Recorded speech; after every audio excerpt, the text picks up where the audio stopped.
can't help yourselves, can you? You can't help yourselves. I'm just gonna verify. You ignorant fool. So wait for a thumbs up.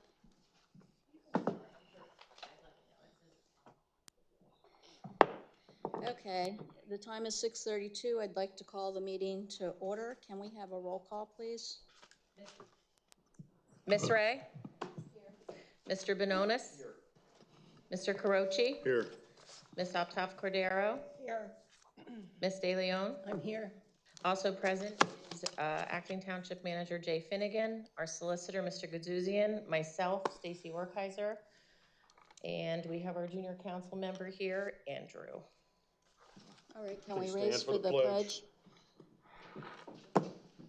Pledge allegiance to the flag of the United States of America, and to the republic for which it stands, one nation, under God, indivisible, with liberty and justice for all. Disgraceful. I got to prod her to stand for the pledge every time.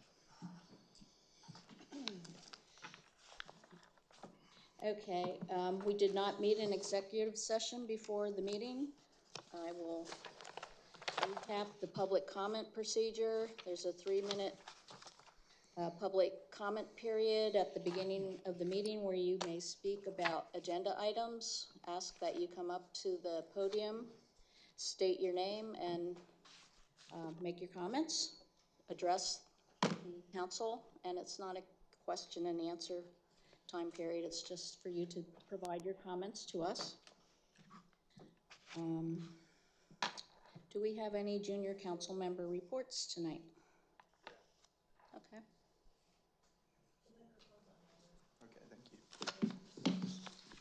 Hello, everyone. We're getting ready to go into our Thanksgiving break, but tomorrow we're having an alumni day. We'll be honoring Scott Sheriff and Ryan O'Connell into the Saucon Hall of Fame, recognizing them for their accomplishments. And on Friday, the senior class is hosting their annual Powder Puff football game. That's it. Thank you. Thank you. Thank you. All right. Short and sweet. All right, so we do not have any presentations or hearing. The public comment.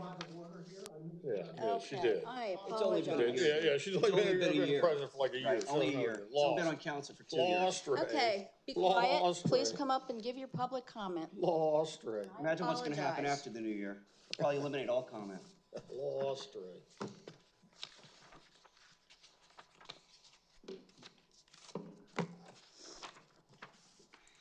I'm Dave Boulan, for the record, and I don't appreciate you going out of order and just ignoring the public. That's one of the reasons I show up here, because you obviously just want to shut the public down and do whatever you do, which is usually atrocious, is just exemplified by the yelling and screaming I heard coming down the hall here. Try to be calm and quiet when I come here so I can give some decent feedback on what I see on the agenda, which is usually impossible, but obviously you guys have already been at it already, so I hold that. Maybe we'll all go away. When we have a complete Democratic majority, you just come in and say, oh, nothing to talk about. We all agreed, goodbye. That's where you're headed. 3 minutes for each and every topic you promised and promised. What agenda item are you speaking on, please? The same agenda item as Mr. Ozumek, which you didn't stop after 3 minutes. So I assume that you've changed the rules and regulations because you, Laura Ray, just like you just changed it now, have done it again. I know, it's really tough. You know, these things are so hard to do. All right, so I got 1:47. What I wanted to comment on about was the services agreement. I'd like to think that our solicitor has reviewed this and somebody else, but I see errors in it all through it. And I'm really, really at a loss to understand how that could be, considering how important it is, not only to all the firefighters and everybody else, but the town people and the legal people, et cetera, but it's there.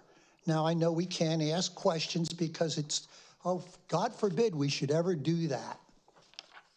So I'll just mention that you may want to go through that again, and perhaps if I have time, you can contact me and I'll point them out to you. It's not really hard to see.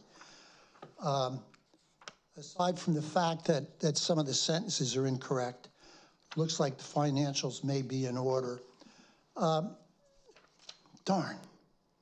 I know. Do the employee turnover resolution, budget transfer is going to be now, all at once. Here we are again, just ram slam. Thank you, ma'am.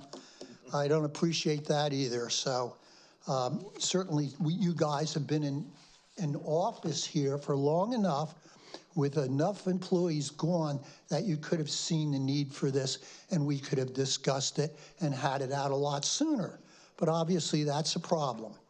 What else? I think the resolution adjusting the budget amendments should be scrutinized, but it sounds like this may be one of the last meetings that will happen considering you don't have a 100% majority.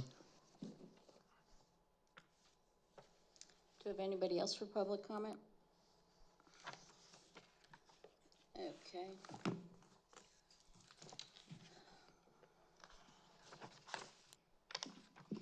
Anne Marie Slavic, Lower Saucon Township.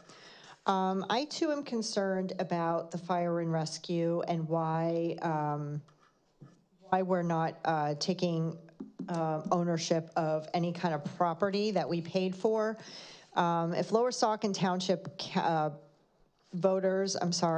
citizens are paying for with their tax dollars, then why are we not taking control of those assets? Also, why are we moving money in 5F? What exactly is the budget transfer? I don't think I noticed that there were details on the agenda. I also want to make a comment. I know it's not on the agenda, but the last time we were here and people came up and were trying to build or open a business on 378, I do want to note about the lights issue when everybody was asking about lights. Driving down probably midnight on 378, there are lights all over the place. There are lights at every single business along 378, not to mention very bright flashing billboards at 5 of them on 378. Not to mention the bright sheets lights that are going to be at the gas station that nobody has a problem with. And again, I want to say, there are so many rules for everybody in the world, rules that you Democrats want to enforce on everybody, except for when it's convenient. Selective enforcement. Selective enforcement of rules. And you want to question a man who wants to open a business, who's going to pay taxes, about lights at his garage. And I noticed the lights at the garage on the other side at John's garage, which are all the cars of people are parked underneath those lights. And that's what you need. You don't want a dark area where people can go and break into cars. Because I'm sorry, but the people that are traveling from South Bethlehem on 378 down to 78, there are some shady characters. They're all the time there. I see stuff going on all the time, and I'm sure the police can back me up on that. What I would like to hear is a public denouncement of the Democrat Party from you Democrats, and how you are now telling you're telling law enforcement and federal law enforcement to break rules. This is a new thing they're talking about. Every day it's something new. But I'd like to hear a public denouncement of the Democrats and the operations that are going on with them telling people in the law enforcement and the military not to go by the rules, not to go by what has been told them to do, not to go by their orders, but to go by whatever they think is best per the law and per the Constitution, which everybody's enforcing the laws in the Constitution. So I would like to hear a public denouncement. If you love rules so much, you love rules for everybody, you love standards, you enforce the zoning standards very harshly in this township to the point where people can't build on their property or do anything on their property, because I hear complaints all the time. So I would like to hear that public denouncement. Thank you. Well, not if you're Mr. Sutton and you sit in the EAC. Okay, Then do you're we allowed have to do other whatever you public want comment? without permission or zoning from anybody. Yes, these Democrats, wait until next year. Selective public enforcement. Until next year, I'm it's going to be engaged with her. so much fun, I so many more. I recognize you to speak Yeah, for thanks. what you want. We're But thank you done. for bringing up, those are good points. Yeah, absolutely. And, we'll talk for as long as we want. Don't worry about her. And have lights around his property. Exactly. It's his property, Right. it's his business. Let Mr. Sutton cut down. Should not be dictating every single little thing. Let Mr. Sutton cut down all the trees he wants, but other people, can't do a Right. sign up, hours of operation, whatever, just because, Right. you know, he's on the Exactly. EAC. Exactly. Thank you. Right, give the, Sit down. like, give Miss Ray $200,000 to conserve her property at Okay. taxpayer dollars. Yeah. And then, Better well, research some more there, your better Tom. half took the 100,000 left, right? Okay, Because he's so smarter now- than you. We're on the developer item for the 4A Rosen Grant conditional use. He left after that? 01-25 decision. He left after And- that, right?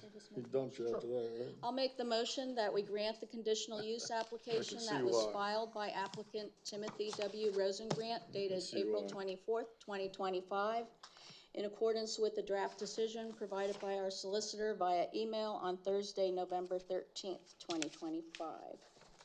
Second that. Practice your reading. Okay, Add comments and, yeah, we can go through comments. okay, I'd just like to point out in the record that, and Steve, please back me up, that I mentioned lighting, that they met the ordinance, that the lighting did not go off-site of the property, and I believe that was correct. I did not say I did not want lights on the property. There's a difference there. And I did not say you didn't want lights. You remember that, right?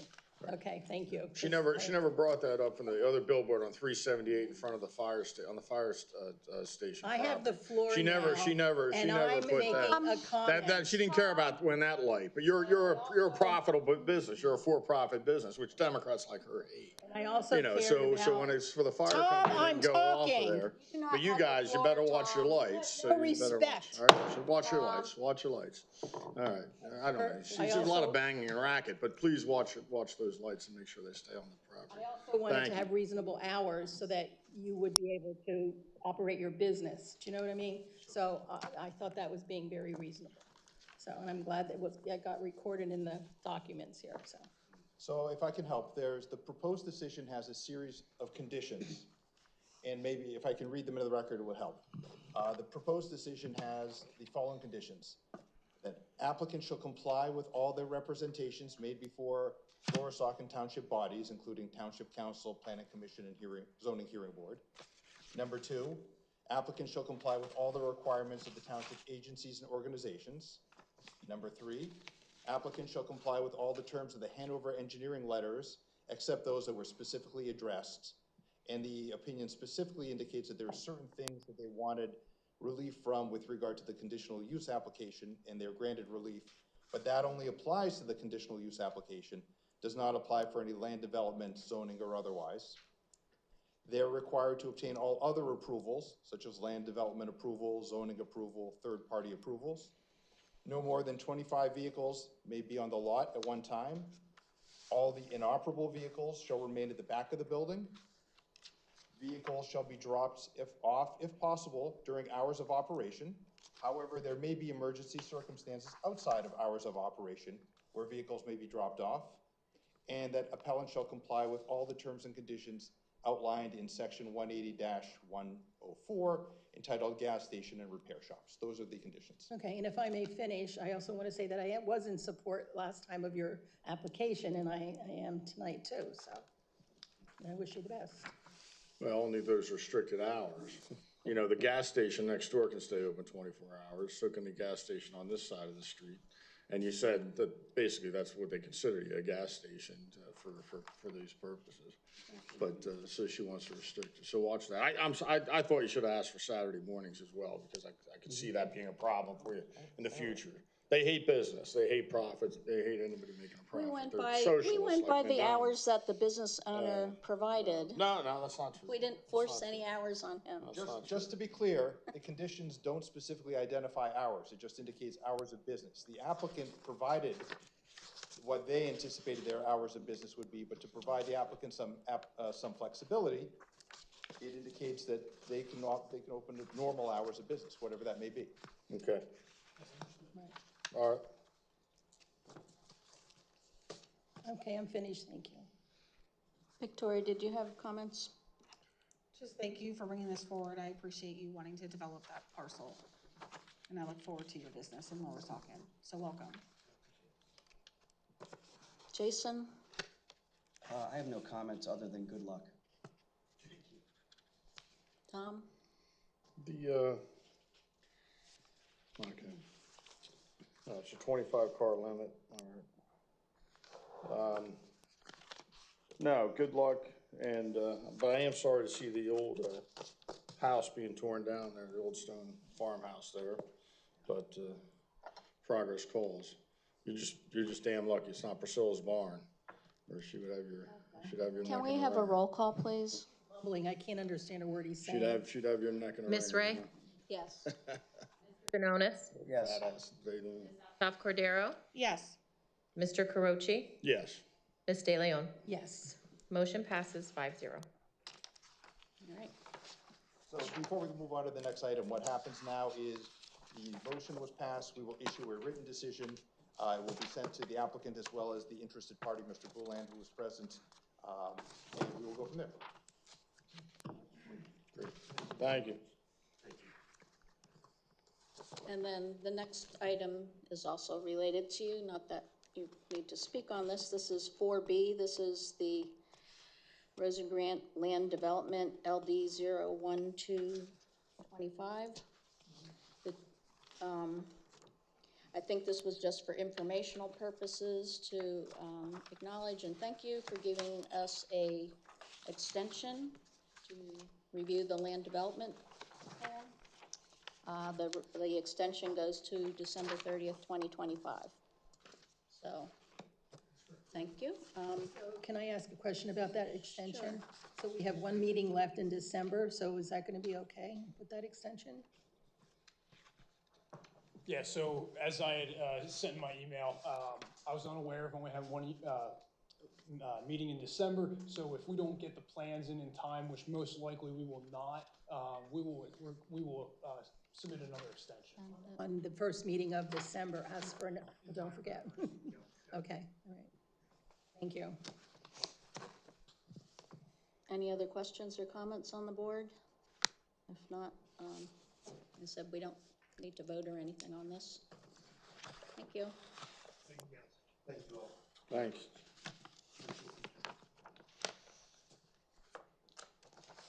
All right, item 5A is the memorandum of agreement to provide fire services. I'm gonna make a motion to authorize myself and Township Secretary to execute the Fire Services Memorandum of Agreement between Lower Saucon Township and Lower Saucon Fire Rescue. Do I have a second? I'll second that. Open it up for discussion. I'll go first, I guess. Sure, go ahead. I think that you guys worked hard on this, and I want to thank everybody for the hours spent on coming up with this. Could you speak up? I can't hear you. You're mumbling. I can't hear you. Please speak a little more clearly. I think she's just old, her voice is, what is she, 80 now? Thank everybody who had a part in this memorandum, and for all the, losing my voice now, just a secing. Oh, there we go. Here we go. Did you hear me then? There's the old No, I lady. can't. You have water in your mouth. That old bag. It's just unbelievable. So anyway, I would like to thank everybody that worked on this, because I know you put long hours in making the draft for the night for us to approve. So thank you to everyone. So I'm supportive of it. That's all, thank you. Town site, thank you. Jason, do you want to make comments? No. Okay. Tom, do you have comments? On the, The MOA. we're gonna do a separate one for the pay? Yeah, Because that's I don't know just- how you don't go in order sometimes, you don't give us comment on both sometimes. Yeah, I don't do that, Tom. No, I think this, yeah, I mean, I have some problems with this. We're not on that item. We're still on the land development. There you go. I would have commented. We didn't vote. thought we were. We didn't vote on the land development decision. She made a motion to approve it. All right, no comment. I got comments on that. Yeah, you sure we're not there? You sure? Yeah. Okay, do you have any comments, Tom, or not? Mumbling. This is on the Rosen Grant conditional use, your motion to approve their conditional use? No. No, this is on the fire services. God, There's pay no vote for attention. that. Oh, I'm There was sorry. nothing. I do have comments. All right, he's got comments, and do I have got comments. My comments. mistake. Would you announce the item, the agenda more clearly? Announce the You agenda did. item. Come on, Law. Pay attention. I got it. I You heard got a down third here. grade I level. do You have got lots of third comments. grade level. Read Yeah, it. so my comments are this. My question is, I asked this earlier in response to what Jay had sent out to us. I said, why is a memorandum of understanding needed here? And he said it's always been his sense since he started with the township. The council wanted to formalize the relationship with Lower Saucon Fire Rescue. It was also recommended by the outside consultant, Jerry Ozog. And then next question was, how is it different from the current relationship? They responded, the identifies and outlines roles and responsibilities and formalizes the relationship. And then I said, who proposed this? And he said, again, it goes back to the outside consultant, Jerry Ozog. And I asked who drafted it. And he said he did based on 2 similar agreements that he had drafted. The framework of the agreement has been approved by 2 other municipality solicitors. This version was reviewed by Jerry Ozog. Stephen Gutsuzian and I believe Lower Saucon Fire Rescue also had their attorney review it. I said, who are the members of the committee that's identified in this agreement? And he identified the following: Laura Ray, Victoria Optoff Cordero, Scott Crecia from Lower Saucon Fire Rescue, Ty Johnson, Lower Saucon Fire Rescue, Craig Bear, Deputy Chief Fire Marshal for the City of Bethlehem Fire Department, James Gress, Deputy Police Chief, City of Allentown, who I believe was a member of one of the fire departments that formed Lower Saucon Fire Rescue. I asked, what is the experience of the committee members?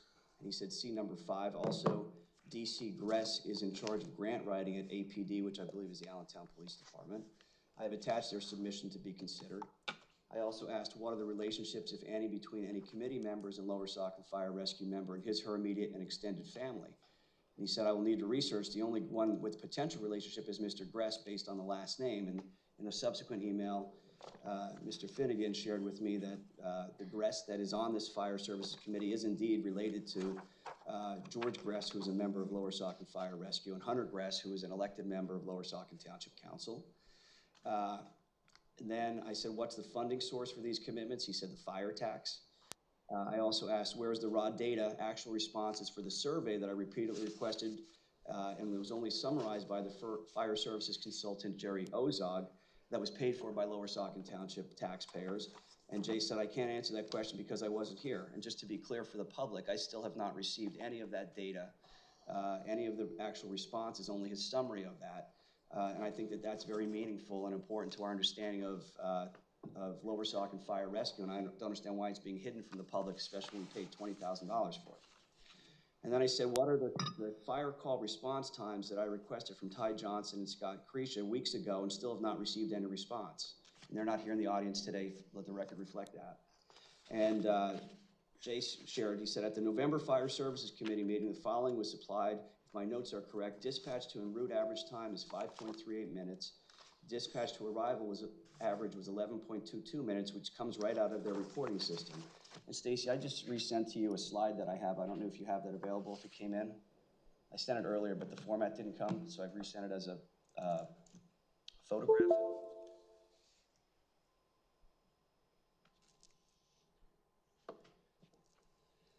So this comes directly from the National Firefighters Association, and this is their requirements, their data for response times. And the highlighted area in the center of this is the minimum staff to respond time.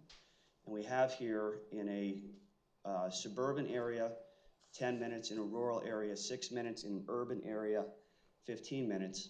And the response time in a suburban area is 10 minutes, and in a remote area is 14 minutes. And it says the meet objective percentage. That means that 80% of those calls have to fall within that response time of 10 minutes for suburban area and 14 minutes for a rural area. And in a remote area where the travel is greater than 8 miles, which I don't think we have that really in the township, but nonetheless, it has to be 90% of the time. It depends upon the travel distance.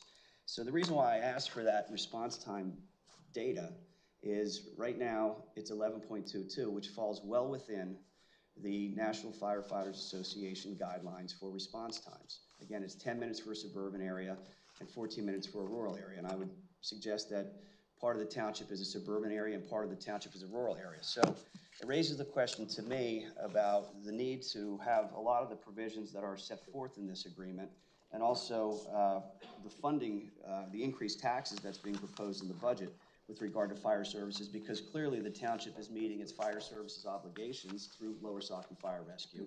They're able to respond to the fire calls well within the standards that are set forth by the national governing agency. So I don't understand the need for this agreement, but nonetheless, I want to talk a bit about what's in the agreement for the public who probably has not read this. So one of the things that it says here is Lower Saucon Township has a commitment to establish, participate, and have a good faith dialogue to support fire service in a fire service executive committee to support fire response need for Lower Saucon Township.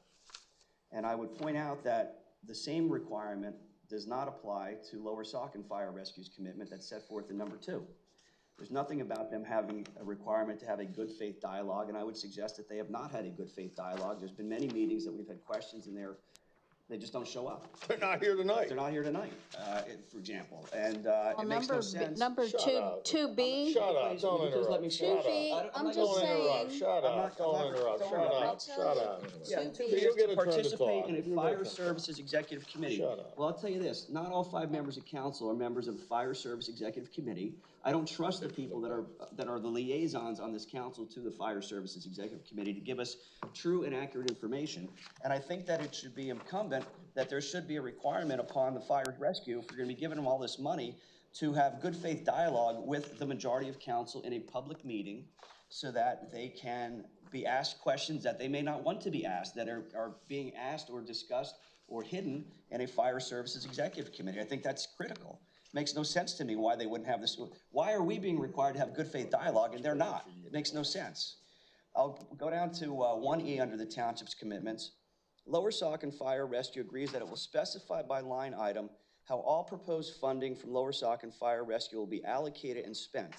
So they're going to specify how it's going to be spent, but it doesn't have anything in here that sets forth any type of auditing or review of the spending that is being provided by the township. And I think that that should be a provision of this agreement. Don't just tell us how you're going to spend it, show us how you spent it, and back up how you spend it. Subpart F, Lower Saucon Township will process all payments for Lower Saucon Fire Rescue expenses associated with Lower Saucon Township funding included in the annual budget on a timely basis. Lower Saucon Fire Rescue will submit all documentation for processing, including the bill and itemized backup. It's a rubber stamp. It directs the township will process payments without having any appeal or any challenge of any of those expenses that are incurred. I think that's inappropriate. Subpart G, agree to budget and deposit, and it talks about, according to, Lower Saucon will fund the cost of significant fire apparatus according to the approved apparatus replacement schedule. So if it's on the schedule, and that's where it needs to be challenged before it gets on the schedule, once it's on the schedule, we're agreeing to pay for it no matter what, whether or not township funds allow for it, whether or not circumstances or extenuating circumstances allow for it, just pay it, no questions asked. Provide funding for workers' compensation insurance coverage for volunteer members of the Lower Saucon Fire Rescue. We already know of an incident involving a minor who was on Lower Saucon Fire Rescue, and they mishandled his workers' comp claim due to an injury that he suffered. So the question I have is, are we going to be paying higher insurance premiums because of the mishandling and the improper handling of legitimate workers' compensation claims that Lower Saucon Fire Rescue was found by, wasn't it the State Attorney General? Yes. The State Attorney General investigated them. So now they may not process workers' comp claims appropriately, which is going to lead to higher workers' comp premiums, and we're just gonna have to pay for it without any recourse. Provide base funding for certain operational expenses. It's not defined. What base funding? What items are they talking about? Just pay it. Provide funding for fuel inspection, testing of hose, ladders, apparatus, pump tests. I think all those things are important, but again, the funding is not defined. The dollar amounts aren't capped. It's an open-ended blank check that's being written by the township if they enter into this MOU. Forwarding the Pennsylvania State Foreign Fire Tax Fund to Lower Saucon annually. How much do we get annually, Jay? Do we know? I don't know the dollar amount. All right, I so could we check could get it, a but dollar? that We could get $1, we could get nothing, we could get $1 million. We'd have no idea how much we could be potentially recovering here through this fund. By Jason, by statute, we have to give them that money. I understand. I understand that, Jay, but I'd like to know how much we're giving them, because I think that that's important to the funding issues that we have here. Because they're claiming that they're poor, and they're not poor. They get a lot of money from the township, and they're getting that funding, and I'd like to know what the amount is. And I think the public deserves to hear that. If we're gonna be paying taxes on top of what they're getting through a tax fund, how much are they getting generally? You may not have that, but I think it's a valid question that should be asked. So here's Lower Saucon Fire Rescue's commitments. They talk about the fire tax right out of the gate because they want your tax revenue, of course. Then subpart C, follow the approved and established budgeting process the Fire Service Executive Committee utilizes. So the budgeting process that they're going to be held to follow is going to be established by a Fire Service Executive Committee of unelected individuals who may have interest in the outcome of this. I mean, we already talked, there's a Gress, I think, that you said is a member of the Fire Services Committee. Ty Johnson is a member of the Fire Services Committee. Scott Cretia is a member of the Fire Services Committee. So they're going to be approving and their own people are going to be approving and establishing the budget that the fire services people are going to be utilizing without any review and without any oversight by the elected officials who are the piggy bank who are going to be paying for this stuff. You got subpart D, Lower Saucon Fire Rescue commits that all vehicles purchased 100% through the fire tax to be titled in the name of Lower Saucon Township. Now, historically, folks, the township has paid 75% of the bill. 25% has been paid for by Lower Saucon Fire Rescue. Now they're saying we're going to be paying for the whole fire truck.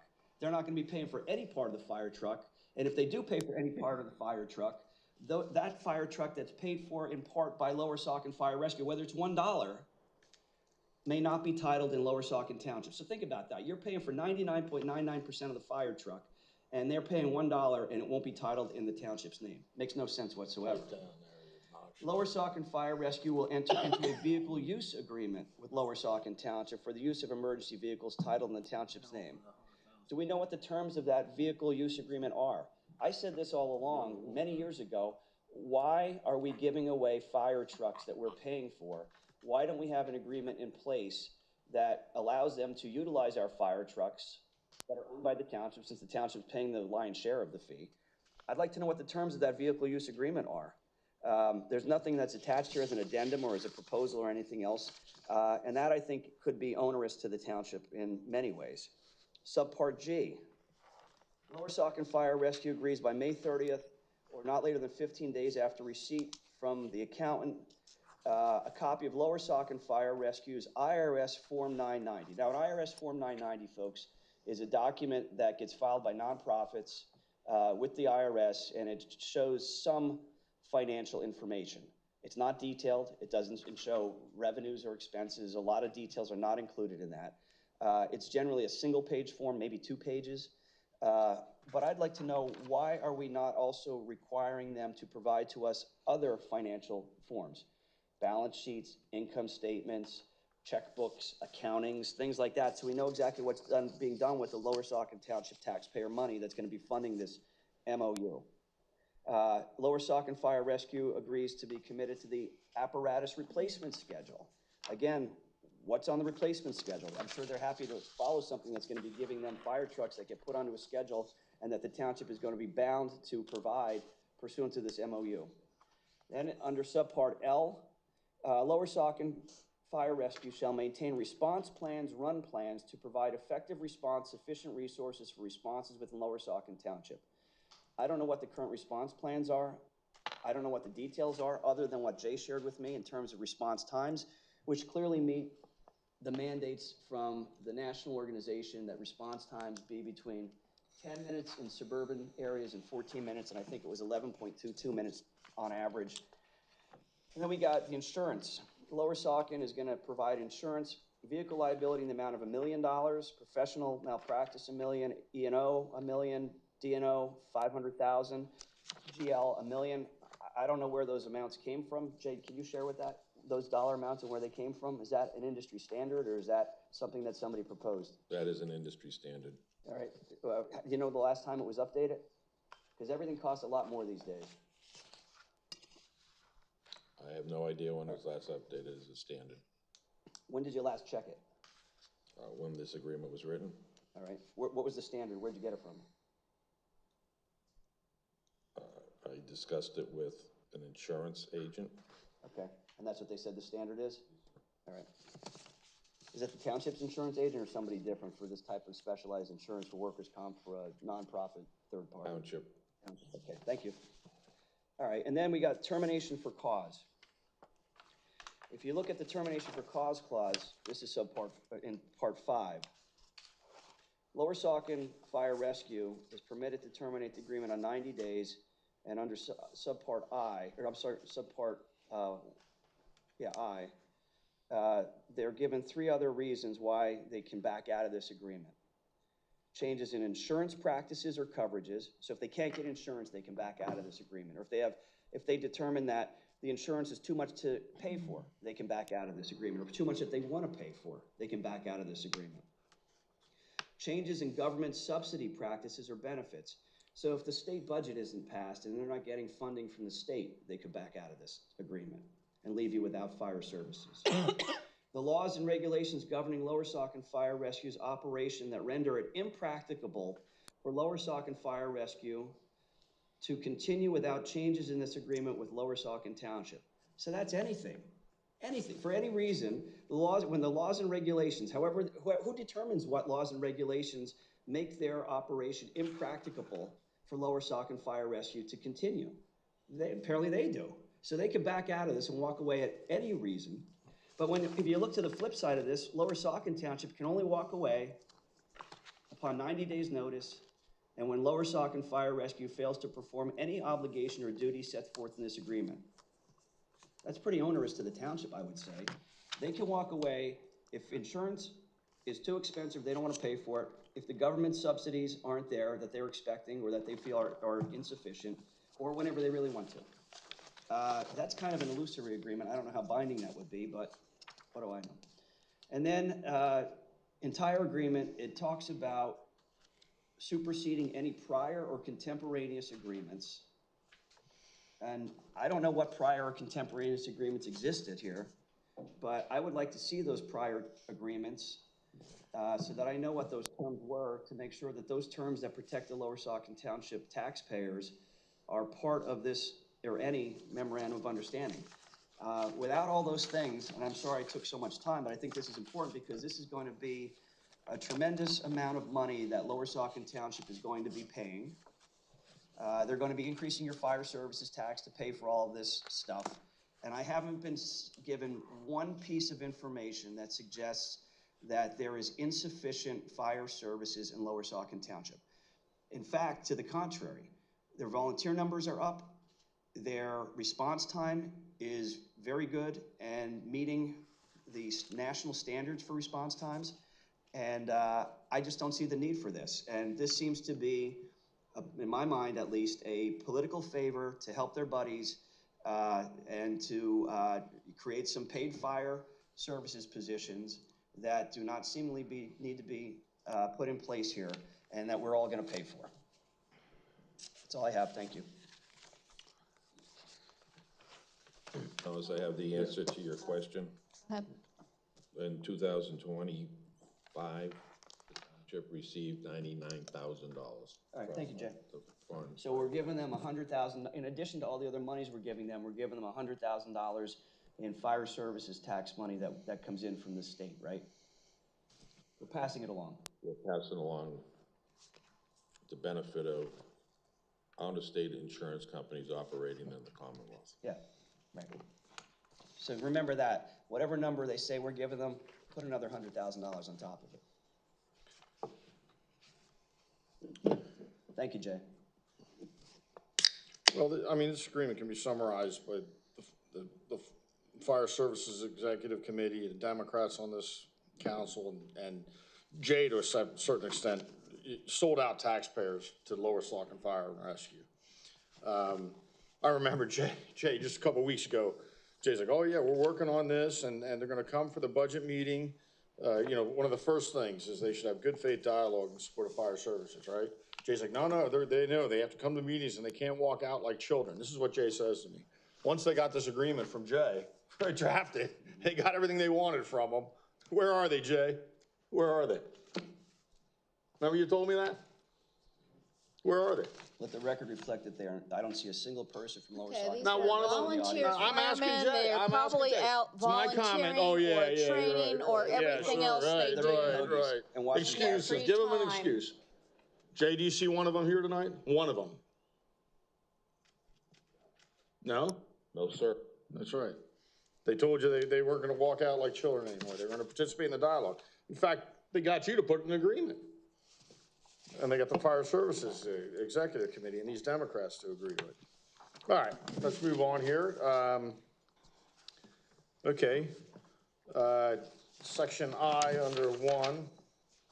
We're going to provide base funding for certain operational expenses, recruitment, and retention efforts. Have they been defined anywhere, Jay? I believe that's in the next agenda item. Okay, for operational expenses, I know recruitment and retention is.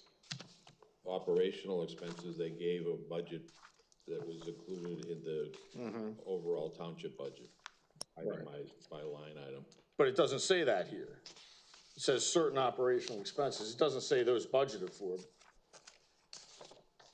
in our budget, in our township budget. It's much broader than that. Okay, I guess we have no answer for that. Provide funding for fuel inspection, testing, hose, ladder, apparatus, pump test. I think we've always done that, done that in the past. But again, it's open-ended. And what the budget did, a lot of people forget, is gave them access to all the money that the fire services tax brings in, pretty much unfettered. Before it was limited to equipment and you know, a couple of other things, but there's basically no limit on it now, and there's no limits in this agreement. There's no limits. There's no dollar limits. In fact, a lot of it's not even defined, as I just pointed out with operational expenses and some of these other things, because it says for the Pennsylvania State taxed to them annually, right? Jay says, all right, that's required by law, but it's fine. But again, nothing. Okay, let's get to Lower Saucon Fire and Rescue's commitments. I think this is where it really gets kind of out of control. They will follow the approved and established budget processes the Fire Services Executive Committee utilizes. Where are those, Jay? Can you provide them to me? I think you saw that happen at the budget process. They submitted a budget, and the ultimate responsibility to approve the budget in this township rests with Township Council. So this no matter what they ask, process is not written down anywhere. I think it's the normal and customary process that's been used by this township. So it says again, follow the approved and established budgeting process. The Fire Service Executive Committee uses it. Who approved? When it says follow the approved, who are you talking about there? You wrote this agreement. The approved process right now, or the normal and customary process, is that every department agency provides the Director of Finance with the budget request. So again, who approved it? It says approved. Approved in the past tense. Who approved it? Did this council approve the process? Did Fire Executive Services provide the concept? You approved it? What? Did they approve it? Who approved it? It's approved. It's past tense. Means it has been approved. Who approved it? It's a simple question. Nobody. Who approved it? Who approved it? Okay. So there's no approved and established budgeting process. It's a bunch of garbage. It'll be whatever they decide. It'll be whatever they decide it to be when the time comes, and whatever they need to be. Right? Jay will probably be long gone. It's not his problem. You know, so it's completely. There's no approved and established budgeting process. There's nothing written anywhere on this. He can't even tell me who approved it. All right, let's go to D. all vehicles purchased through the fire tax are to be titled in the name of Lower Saucon Township. All vehicles purchased. So is this, Jay, does this include the vehicles that the township has already purchased, paid 75% for? No, it doesn't, Tom, and I wasn't here when. I didn't ask if you were here. Nope, it does not. So we're giving them all this, and you didn't ask them to retitle, the Fire Services Committee and the Democratic members on this council didn't ask them to retitle the vehicles in the township name, even though we paid 75% of them. Is that correct, Jay? One vehicle? No, all the vehicles, all the vehicles, all the vehicles. We paid all of them. We paid all but one. And let's All see, but one, how we many paid years 75%. ago were you Yeah. the But I didn't ask liaison? them, I didn't give them this money. And you didn't do that No, I didn't either, give- since we give them it that wasn't money. important back then. Right. All There of a you go. sudden, You it's know, important now. Put it in the memo. We didn't have a Yeah. memo of understanding. You had And nothing, we didn't have a right? memo. So Jay, can you clarify for our tax-paying residents that we paid for 75%, 75% of their trucks, the cost of their trucks, and the Fire Services Committee and the Democrats on this council and you didn't negotiate that they put the trucks that we paid for titled in Lower Saucon Township's name. It's only going forward you want to do that. Is that correct? You're asking me to No. validate your statement that the township paid 75% of all fire vehicles that have. I don't know that I that's true. can't do that. No, I'm asking you, Jay, all right, you're gonna make, yeah, fine, let's go.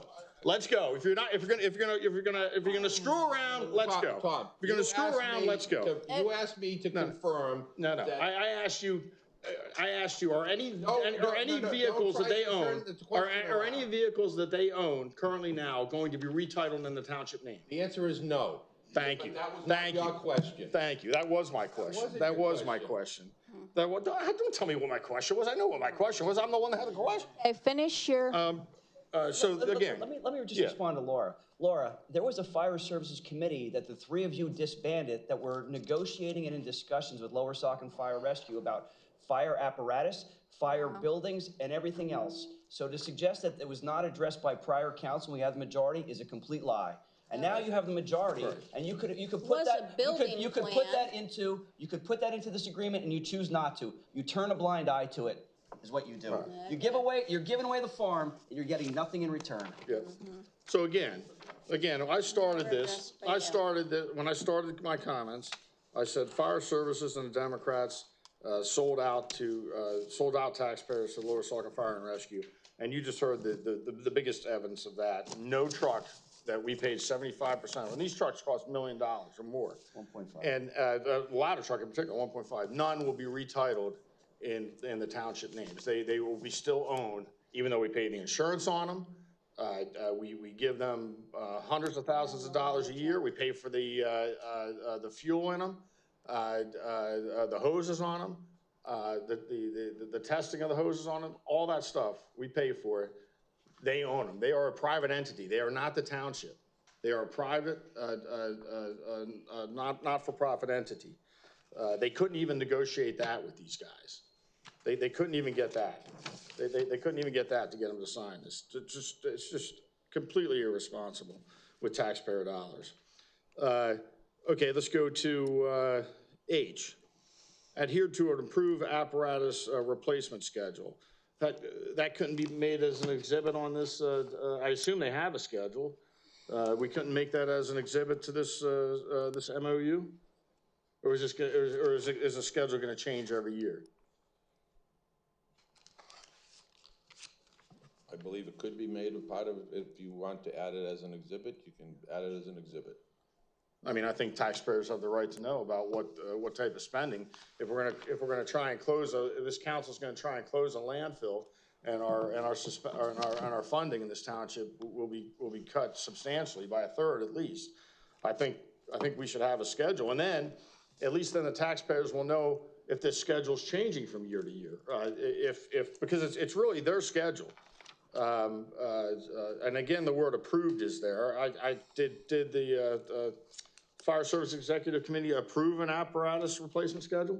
Did they formally do that? I don't remember seeing it in any of the minutes.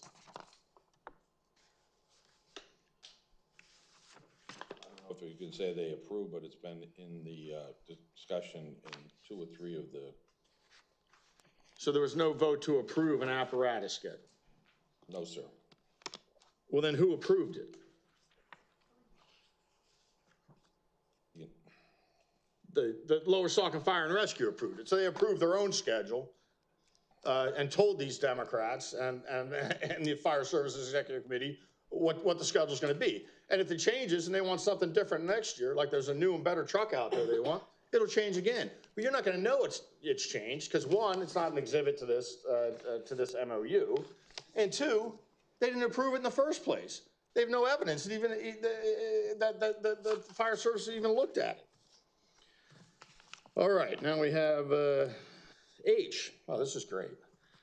So our fire services, we buy them very good trucks, and believe it or not, you know, I think it's all a little bit of a game, but they have these quote unquote standards from these national fire safety services there, who I'm sure are funded by the manufacturers of fire trucks, that say, well, this truck is unsafe after 20 years or that. So you have to buy another one every 20, 25 years, even though, believe me, municipalities that are broke in Pennsylvania, and a lot of them are all over Pennsylvania, have trucks that are 40, 45 years old and they get by just fine. We don't. We actually fund ours with our fire services tax and some other stuff. But they get to decide when they will sell an apparatus. So let's say an apparatus is 18, 19, 20 years old. They want a new one because that's not new enough for them. They can decide to sell it, right? Isn't that what this says, Jay? The council doesn't have any say in whether they sell it or not. Isn't that right? I believe it says that all money received. No. First, I'll get to the money. Who approves of the selling of apparatus? Does the Fire Services Executive Committee, does council, or is it just Lower Saucon Fire and Rescue? They have a truck they want to sell. Per this MOU that you wrote, who decides if they can sell a truck? I believe they follow the national standards of when an apparatus should be sold. Where is that in this MOU? It's not. It's not in this MOU. So, again, they can decide. There's nothing in this MOU requiring to follow the national standards. There's nothing in any of in any agreement with the township for funding that they have to follow the national standards. They can decide to sell an apparatus whenever they want. And these are apparatuses, I'll remind you again, that the township paid 75% of. At sometimes millions of dollars. Now, when they sell the apparatus, you think the money would go back to the Fire Services Fund, the proceeds of the sale, so that they could buy the next apparatus. No. What do the Democrats give away to them? What does Jay give away to them? What is the Fire Services Executive going to give away to them? They get to put it in their own fund. They're calling it a new building fund. And so now they can decide to build a new building or not build a new building, but now we're funding new buildings from the fire services. So you know, again, completely ridiculous. Now they agree. They agree to fund the purchase of other vehicles not listed in 1G needed to provide services. I guess they have discretion over that too. Where did you see that there's some building fund that Don't interrupt them. that they sell Don't interrupt apparatus them. to and it goes to some? No. You already had your Contribute. chance. You already had your chance. Aye. Don't interrupt Well, them. Yeah, it I'm looking says- at aye. Stop interrupting says them. Don't be contribute so money, rude. Don't be so Selling rude. apparatus to the fire tax fund. No. It says selling the one I apparatus to have- the fire tax The fund. one I have says contribute money, all funds received from selling apparatus to the apparatus fund and buildings land to a new building fund. That's what I have under I. Is this not the most updated version? Jay, is this not the most updated version? I? Doesn't it say contribute? It appears that you are not using the one that was sent out yesterday. So you as took an that update. out? Yes, sir. Okay, so what now can they, when they decide they're gonna sell When an the truck apparatus? is sold, it goes into the fire tax fund. Okay, good, well, at least Or that. used for a deposit on a new vehicle, and who Right. determines if they need the new vehicle? They do. Right. Well, we don't even determine when they sell a vehicle. He's saying, well, they're supposed to follow national standards, but there's nothing in this MOU that requires them to follow the national standards. So nothing at all. And again, it's funny that the original version that Jay sent out to all council members had it for this new building fund. And I applaud whoever had the better sense on that.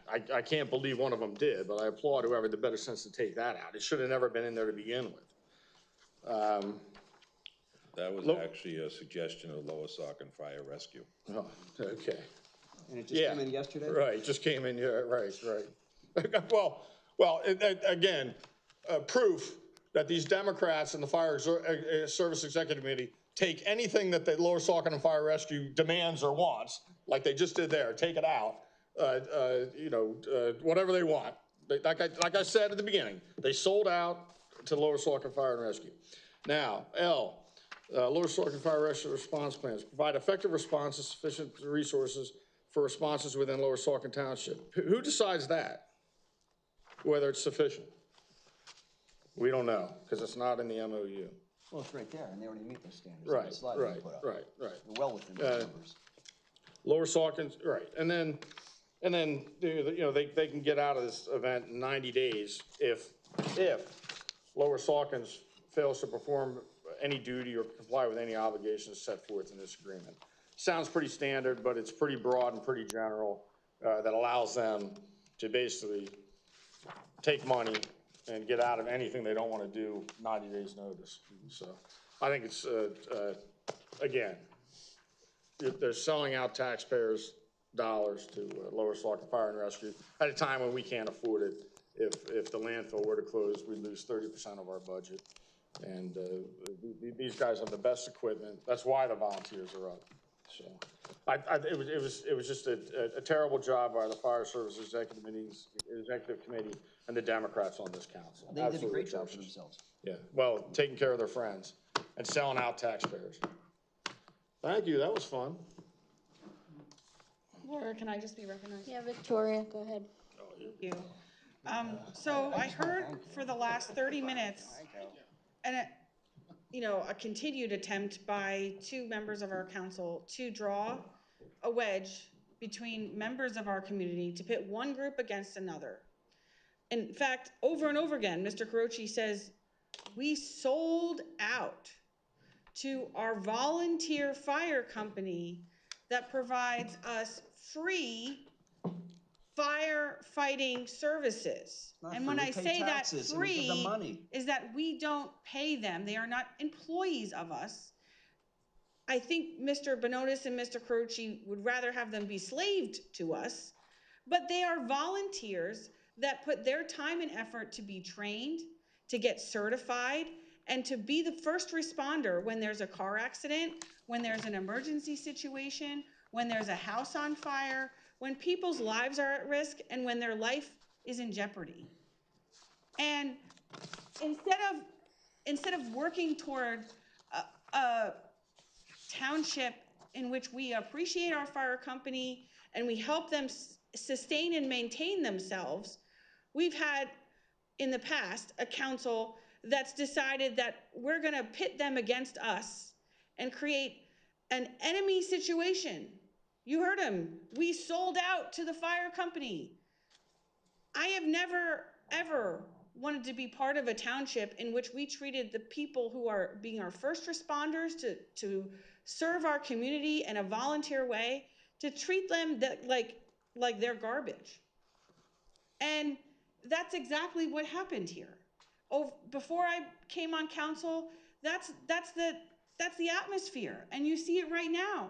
They're so angry that we're bringing the community together that instead of pointing out the positive things that have happened, they want to focus on the fact that we have an agreement, and shame on us that we actually have an agreement.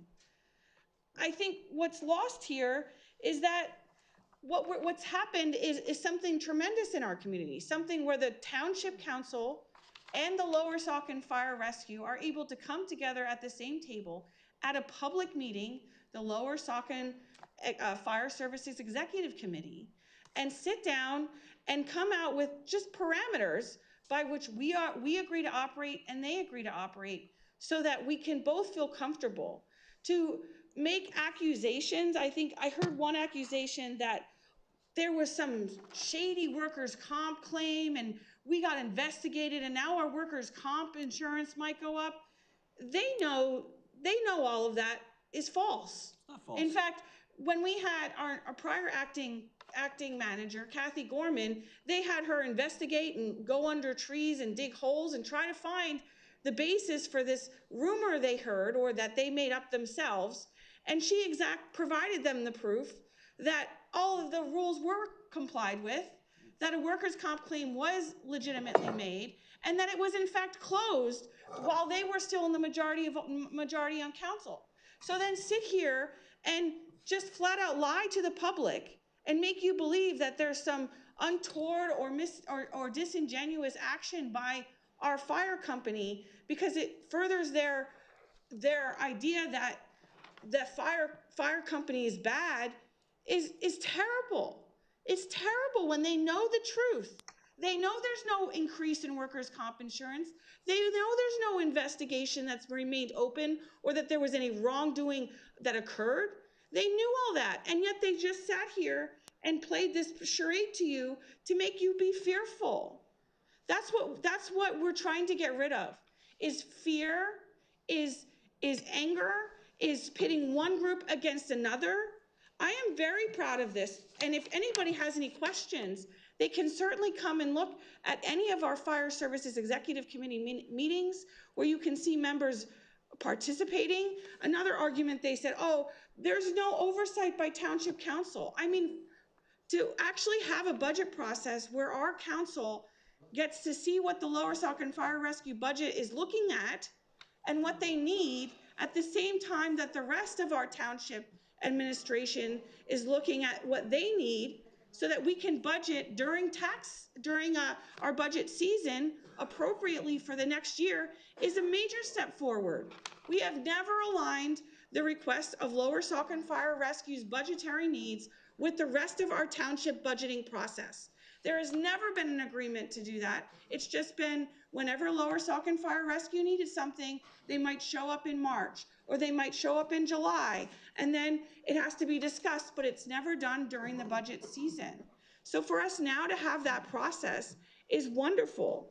I think the other thing that I heard was a comparison to say that because Lower Saucon Fire Rescue is within their response times for the national expectations, that they don't need money.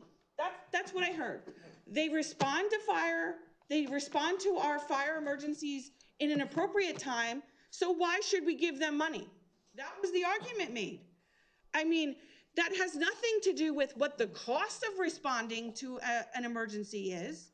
That doesn't account for the increase in every single thing that happens to deal with emergency services and fire apparatus, fire equipment, their heating, everything that they need to maintain their fire response time. So don't let that trick you. Fire response time, they should be thanking our fire service members, not calling them enemies. But instead they want to say, well, they respond great. We like that they respond great, but we're not going to give them any money. To argue that our fire tax was somehow compensatory to cover the expenses of our fire services is not accurate. We used to pay part of what the fire company needed through our general tax. So it wasn't funneled through the fire tax, which I think is confusing to the general public. But in addition, the fire tax, which was initially created to service the apparatus replacement of trucks, was reduced 3 years ago for no apparent reason other than as a political stunt to say we lowered your taxes. It wasn't aligned with what was needed for our apparatus replacement schedule, which both of them knew about, which had been done in, I think, 2017 or 2018. There's an apparatus schedule that they are well aware of that identifies every single piece of equipment and when it's scheduled to go out of service and the projected the cost, which has only gone up and exponentially after COVID. But instead of actually funding the fire tax to prepare for those apparatus replacement schedules that they were aware of, they cut the fire tax, and now they're claiming that the fire tax somehow covers all of that. I think, Jay, you saw the apparatus schedule, is that right? That we've seen at the executive committee? Yes, I have. Yeah, but you couldn't put it as an exhibit. We couldn't get it as an exhibit to this agreement. At the rate of 0.75 mils, which is where we were in 2023, would we be able to replace our fire apparatus in that schedule? How can we know? We don't have the schedule in front of us. It's not an exhibit to the agreement. Jay? So the answer is no. The 0.75 mils would not even replace an apparatus, is that right? That's correct. And how about what we currently are at, which is 0.9 mils? Would that replace our apparatus according to the apparatus schedule? Would not. And so if we can't even cover our apparatus at 0.9 mils, Talking about how are we gonna pay for all the apparatus other things that we do agree to pay for? So I want the public, again, now I'm being interrupted because they don't want you to hear the truth. Have you seen it? I want to see They the don't, schedule. you know, they know what the schedule is, they know it Where? exists. I don't. No, where is it? And if they Where don't is know, it? I don't know what they did on council for the last 6 years, Well, if they've where never is it? seen it. Where's We're the not schedule, liaisons Jay? to the fire Where's the services. schedule, Jay? So Where's the schedule, Jay? Send it to you. Yeah, it's I not don't here. want to After be the vote? interrupted any Yeah, further. after the vote, right. After the agreement's been But signed. to make a claim to all of you that somehow our fire tax was in great shape and we paid for everything. It was, you paid it all and they've down. got everything they need, got and rid this of is all of just it. a money grab, is ridiculous. And I grab. think that by virtue of the fact that we couldn't even replace an apparatus on time, should tell you that we have severely underfunded our fire services for years. And now we are in a catch-up game on top of the fact that COVID and other constraints have increased the expenses of everything.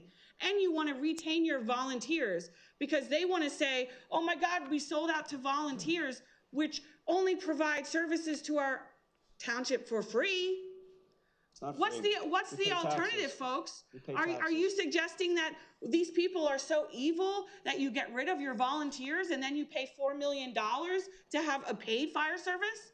Does anybody in the township want to raise another $4 million for that? You can't I don't think so. But these can't balance gentlemen a budget the way are it is. more interested in causing conflict, in causing a firestorm, no pun intended, than to actually do the right thing for you. So this is a move in the right direction. I thank the Lower Saucon Fire Rescue members for all of their dedication and their service. The executive committee has been working very well. The members that are on the executive committee work well. And so everybody knows, we also, if you don't remember, They're so thankful not one of them could show up tonight. when we created That's how the thankful they Fire are. Services Executive Committee, it requires that 2 members of council and a staff member are always a part of that committee. So, and it's a public meeting. For the first time, there has never been a fire services meeting that was ever public. So transparency and an agreement that solidifies our commitment to them and their commitment to us is a major step forward, along with taking a step in the right direction to properly fund one of the most important services that we have in our community. That's all I have. Okay. Again, they sold you out. Laura, And can I go next? And she said she's Yes. proud of selling you. Okay, so I'd like to again thank the committee members for all this hard work, because this was very, very hard, very well done, anyway. So I just want to talk about What'd she say? the, Your voice is trailing off. if you go to page 2 under G, it says agree to budget and deposit money into the fire service account for LSFR to fund the cost of significant fire apparatus, and then in parentheses, engine, tanker, or tanker, tender, rescue, ladder, utility, according to the approved apparatus replacement schedule as a capital account. So if I'm understanding that correctly, Jay, help me out here, that this is gonna be in our budget from now on as a capital, under the as a capital account, right? The fire services funds are gonna be going forward in a separate account, and that's what fire services expenses will be paid out instead of be commingled with the general fund. So does this wording need to be changed then? No, Okay, so, okay, so that brings us underneath there, under I. It says apparatus replacement schedule should be reviewed, updated, and agreed upon on an annual basis, which takes me down at the bottom of the page under H, where it said adhere to the approved apparatus replacement schedule. So it will be updated in G. Am I understanding this right? correct? Thank you. Okay, so then. By them. The only other thing that I have is under 2, C, it would be nice to see an approved and established budgeting process. So is there a way we can get something on paper to attach to this? That's what I said. That's exactly what I said, and you guys yelled at me for it. No, I did not yell at you, I was listening, which that's all I ask you to do for me. Yeah, right. I don't know, would that be a problem to do? No, Okay, so if I make a motion to approve this with that, We already have a motion on the floor. already a motion on the floor. so Amend, could ask, changing our whole agreement. who did it, Laura? We can Who made the update this motion? and come back. Whoever made the motion, if they would amend their motion to have an approved and established budgeting process attached to this. And the schedule, the vehicle schedule. The vehicle schedule will be looked at under G. If you were listening to me. Yeah, but it can't be changed. It changed. Updated and agreed upon on an annual Annual basis. basis. Right, but we don't have the baseline of what it is now, because it's not attached. What is it now? And then you'll know what the updates are next year when it changes. You're hiding that from the public. You're hiding that from the public. You're hiding it from the public. Right, what they those do. 2 things. You're hiding it from the We can public. put those 2 things Oh, in now there, you agree. then we Now can- you agree. After they criticize us for bringing those points up. Oh, yeah, let's do that too. We They're gonna be so lost when we're gone, Tom. We say it, and Victoria, the blonde donkey, accuses us of Lying. Stop with your rude remarks, okay? And then Priscilla says it, and it's fine. Now it's part of the amended motion. She'll take credit for it. Like everything else. Okay, Laura, I'm Blonde donkey finished with those criticizes 2. us. Part of the budget process is under 1D though, where they're gonna bring their budget to, and have it submitted to council by September 1st. One of the options you can consider is, since there's an annual review, one option is to pass as is. When we have your annual review at that point, then you start attaching whatever exhibits are necessary. I suspect that the whole process is going to be fluid in nature, in the sense of every year there's going to be things you're going to add, things you're going to take off, and so on and so forth. At this point, you've got an agreement that's been apparently signed by the other side. They already signed this. Or at least approved it, I think. So they already signed it. So this is all done. This is a done deal, folks. Well, somebody has to sign first. Of course it was a done deal, because it didn't matter. They were gonna get whatever they asked for anyway. Just like I said, I said they sold it, it doesn't matter. That's why they signed it already, they get whatever they want anyway. It didn't matter. They can't even change it now. They can't even change it now. You should know. No, that any somebody has agreement to that requires more than one Fire party trucks, happens, We're gonna quit and sell the fire different trucks you gave people us. sign first, second and Wait a third. minute, That what's always the is the motion? case. Just have a roll call. Can I somebody repeat the motion? Are we including these 2 things in there? Or we're Approve it as it is. We will make updates as needed in the approve something that's future. terrible. We Because they review haven't it. run this by Lower Saucon Fire and By Rescue yet, Steve. they can't change it. Okay, all right, just so I understand what I'm voting on. What a They clown can't show. change What a it. bunch of They can't change it now. They gave them everything they asked for, and they can't even change it now. Say as Can we have a roll call? Jonas, No. No. Ms. Optop Cordero, Yes. Carochi, No, they're a bunch of sellouts right here, these Democrats. Leon, Yes. And thank you Even again. Priscilla sold out the most there. She wanted those two things in it, and she just sold out completely. She just sold out completely. She's like, oh, yeah, okay. Thanks for reminding Okay, me, I didn't Steve. know they agreed to it. I didn't know they agreed to it. 5B, Lower Saucon Fire Rescue Priscilla, you Call went and off script. They got Staffing you right back in Overview line. Policy. They got you right back in line, Priscilla. Can't get through. It doesn't matter, you can't hear me anyway. They got you right back in line, Priscilla. 5A, we're still on 5A. Circus food. I heard Priscilla say Five? yes, but I didn't hear the rest of the roll call. On I said no. You heard 5A, me say last no. time I checked, we're on 5A. Laura made the motion, Priscilla seconded it. I have Priscilla everybody's said, vote yes, may I but have Laura. another? Laura, I'm sorry, Miss Ray. Yes. Motion passes 3-2. I'm by my name. Save your money, folks. Priscilla said, yes, may I have Taxes another? going up. Whatever.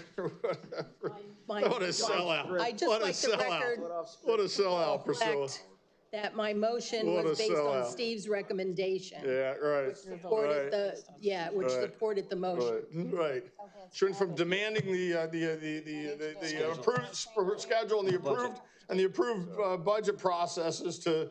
Okay, can you stop talking? No, we can't. What a Going sellout. to Sellout, what a It's sellout. such a compliment. request here, I'm going to move up item 5C so that Mr. Van Scavish doesn't have to sit and watch this any longer. So 5C is the Van Scavish variance you make a formal motion to amend the agenda? 14-25 Is there a motion for to amend the agenda? 2629 Martins Lane. Is there a motion to amend the agenda? Told that I could just change Just the do whatever you order. want, right? Yeah, do whatever She's you want. president, she can do She that. can do whatever she I'm wants. changing the Move order. around.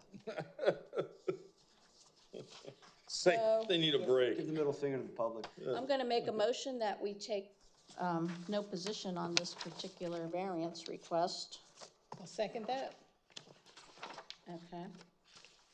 So just so everyone's aware, the applicant is here. It's an encroachment, from the standpoint, it's too close to the property line. Encroachment is on property that's owned by the property owner that has the variance request. If you look at the board, he owns both properties, so he's encroaching on himself.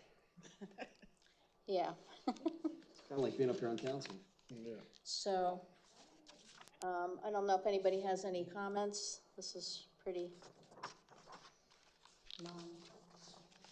Yeah, I have no comments. I don't have any comments. okay. We want to do roll call? Ms. Aptoff Cordero? Yes. Mr. Carochi? Yes.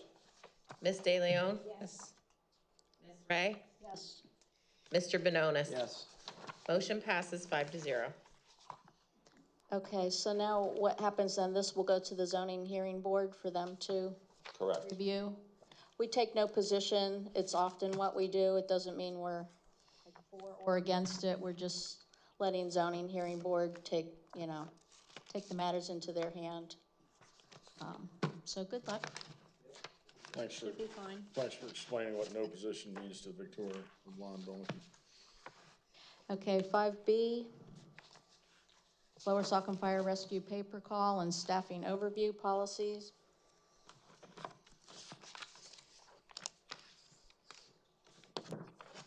These are policies they came up with. They wanted to update their, They came up with, remember that. She just said yeah, this is what they that they will do as they're told and pass. The Democrats will Stop do as they're told. interrupting me. So this is an incentive program for the volunteers when they go out on calls. They're updating their program because the amounts were very, very small. And I don't know, everybody had this to read through. We can go through your comments. Yeah.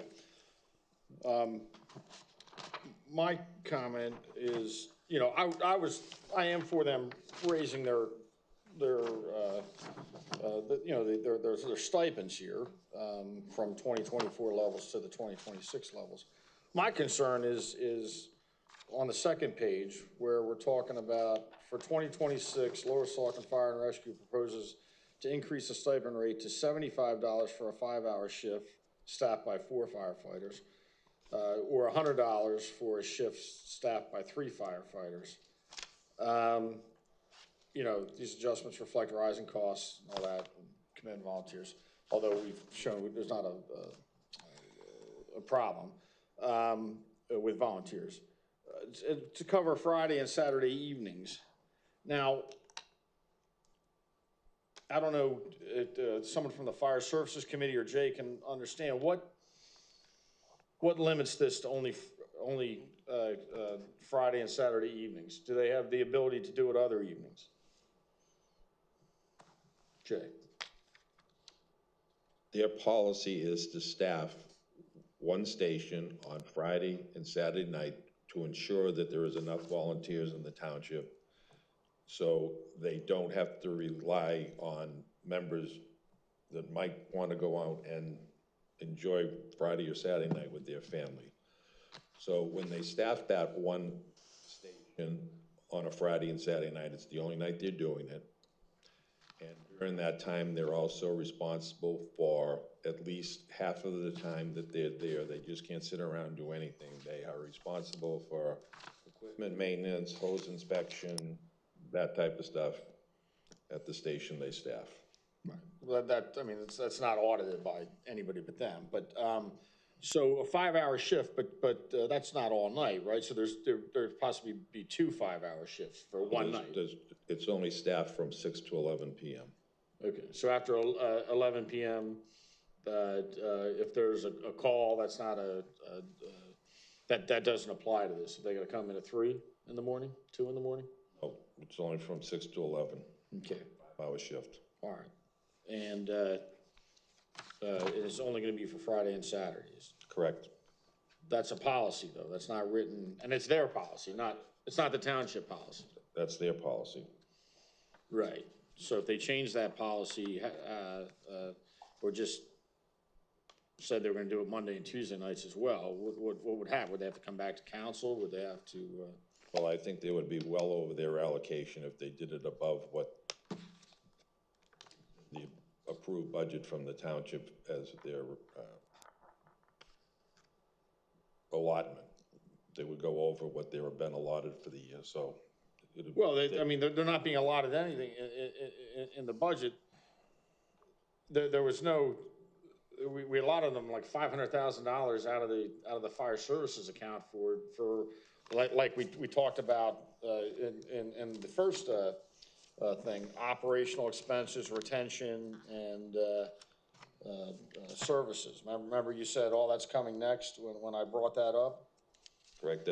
The operational expenses and recruitment and retention efforts. Provide base funding for certain operational expenses and recruitment and retention efforts. That's in the memorandum of agreement. It's an agreement, not an understanding, actually. And you said we'll talk about it on this agenda item. And certainly if they decided to pay during the week, it wouldn't go over $500,000. They're talking about only $31,200 for every weekend. In the budget allotment is included this $100,000 for their pay for a call plan and their staffing model. So it's in the money. So it's a $100,000.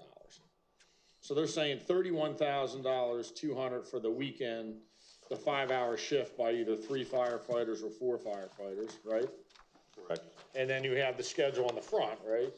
With the pay per call based on the status of the firefighter, whether they're a new member of firefighter 1, firefighter 2, line opposite. That those 2 items combined, they're in the budget, in the total allotment, and it was itemized, I believe, for $100,000. Right. But I mean, I think the public needs to be aware that we are providing stipends to these volunteers. And the amount that can go up to $100,000, and I wouldn't be surprised at all if it does get close to that amount. Now that the Democrats in this council have given them the ability to charge stipends in that amount, and they won't, as we've seen earlier tonight, tell them no on anything. Even when Priscilla wanted something added, we couldn't do it because they'd already agreed to those specific terms. They wouldn't change it for them. So. So I just want our residents and taxpayers to know that, while they are volunteers, and we thank them for their volunteer services, they are going to receive stipends probably this year, close to $100,000. And, we'll see. The problem is, if they go over it, everything in these agreements calls for like an audit, and so they're giving fire services $500,000 out of the taxpayers' fund, the fire tax fund, and you're basically not going to know how they spent it until next year, because it's an audit. Unlike when we were doing it before, they would come and ask for certain things, and council would vote on it as a whole, and it would be approved before they went out and did certain things. And that's what's really changed under this, is this council sold out so completely to them that they really have no control over it at all. It'll all be audited at the end, and I'm sure if they go a little over here, a little over there, this council, as you saw, won't stand up to them on anything. And I expect that to continue. It's just something taxpayers should be aware of, that this is where they're funneling money unfettered, and they won't stand up to these guys. They never have. But, No, recognize? Thank you. Yeah, I recognize. So, thank you. Just a few points for the public. If I understand this correctly, Jay, the proposed increase is 50% greater than what last year's was for a four-man team, and it's 100% more for less manpower in a three-man team. Is that correct?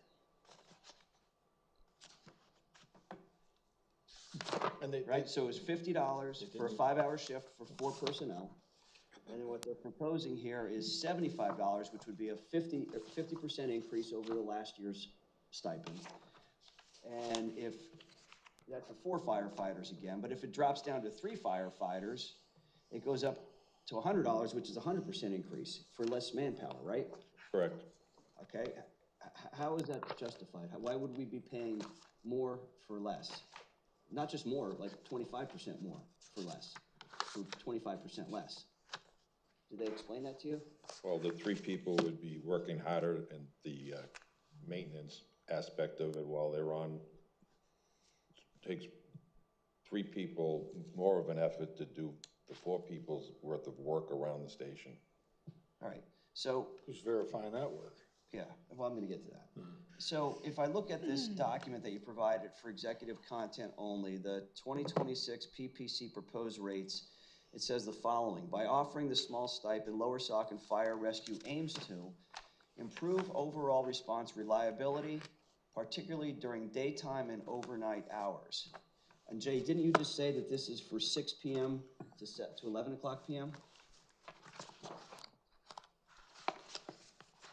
Which page you on?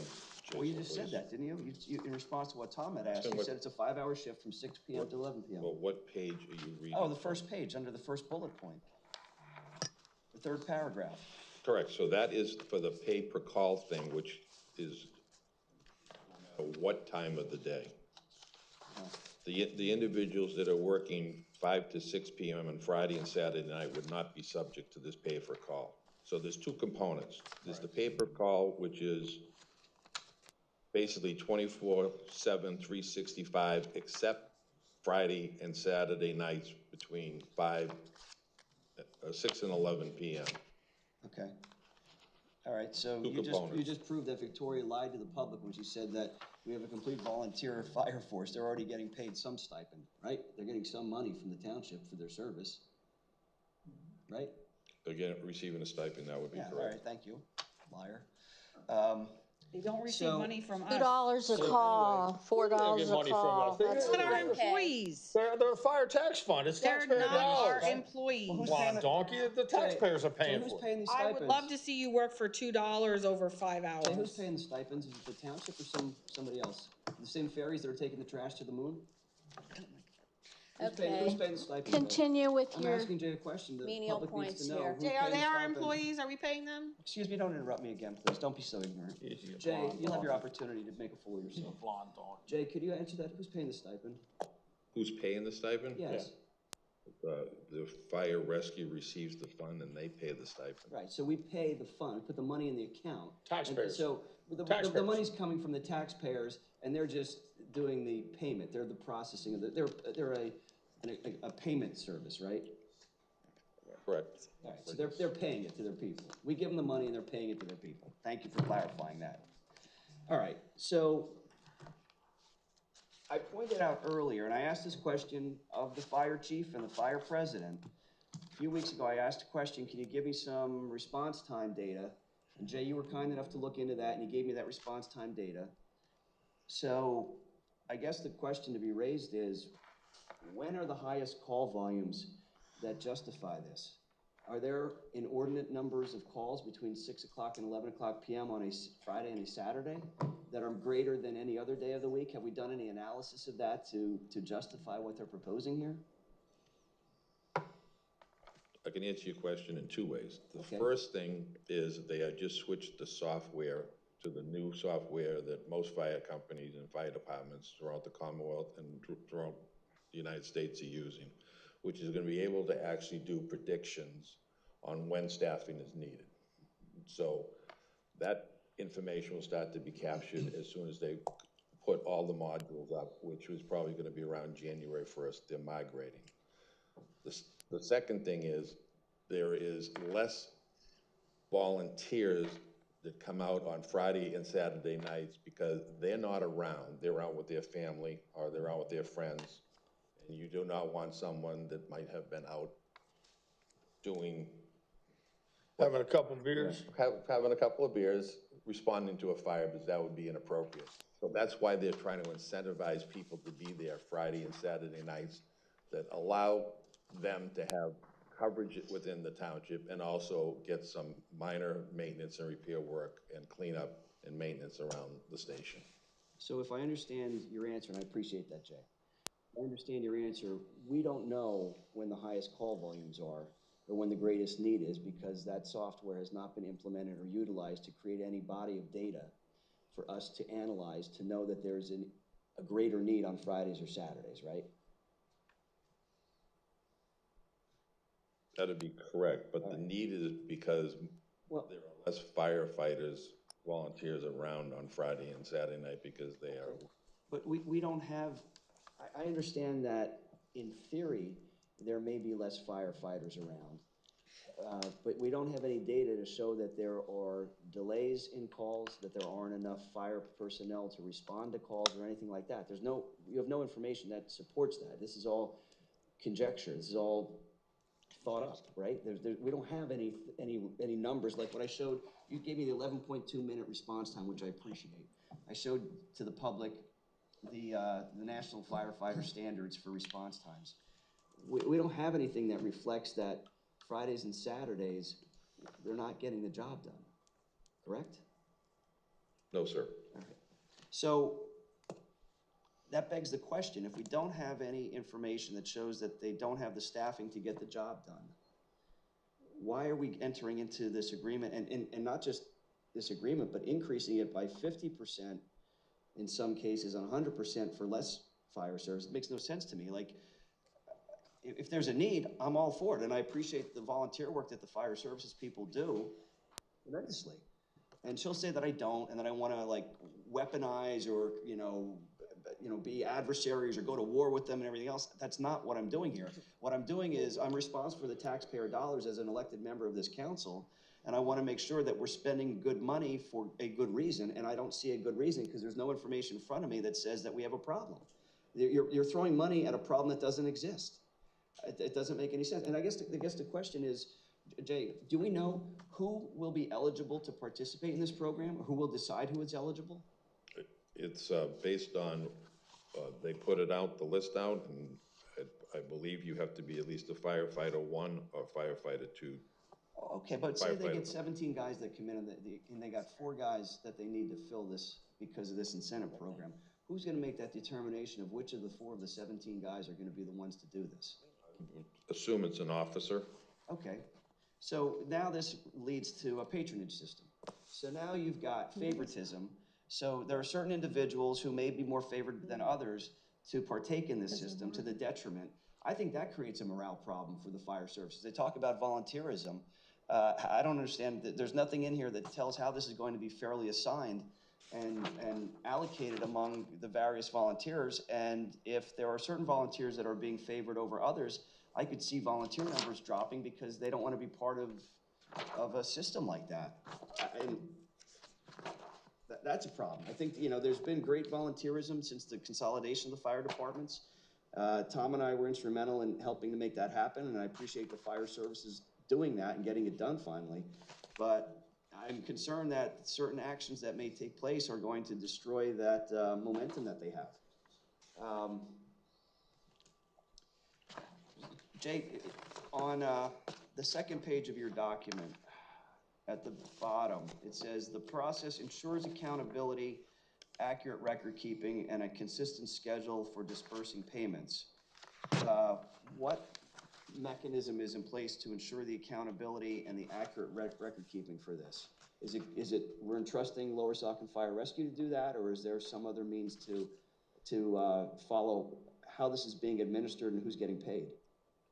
Sure, just like every other invoice or bill that comes in from the fire services, it will be an itemized bill listing who is to receive the reimbursement from fire rescue with the number of calls they were on, audited, and then it'll be reviewed by staff here.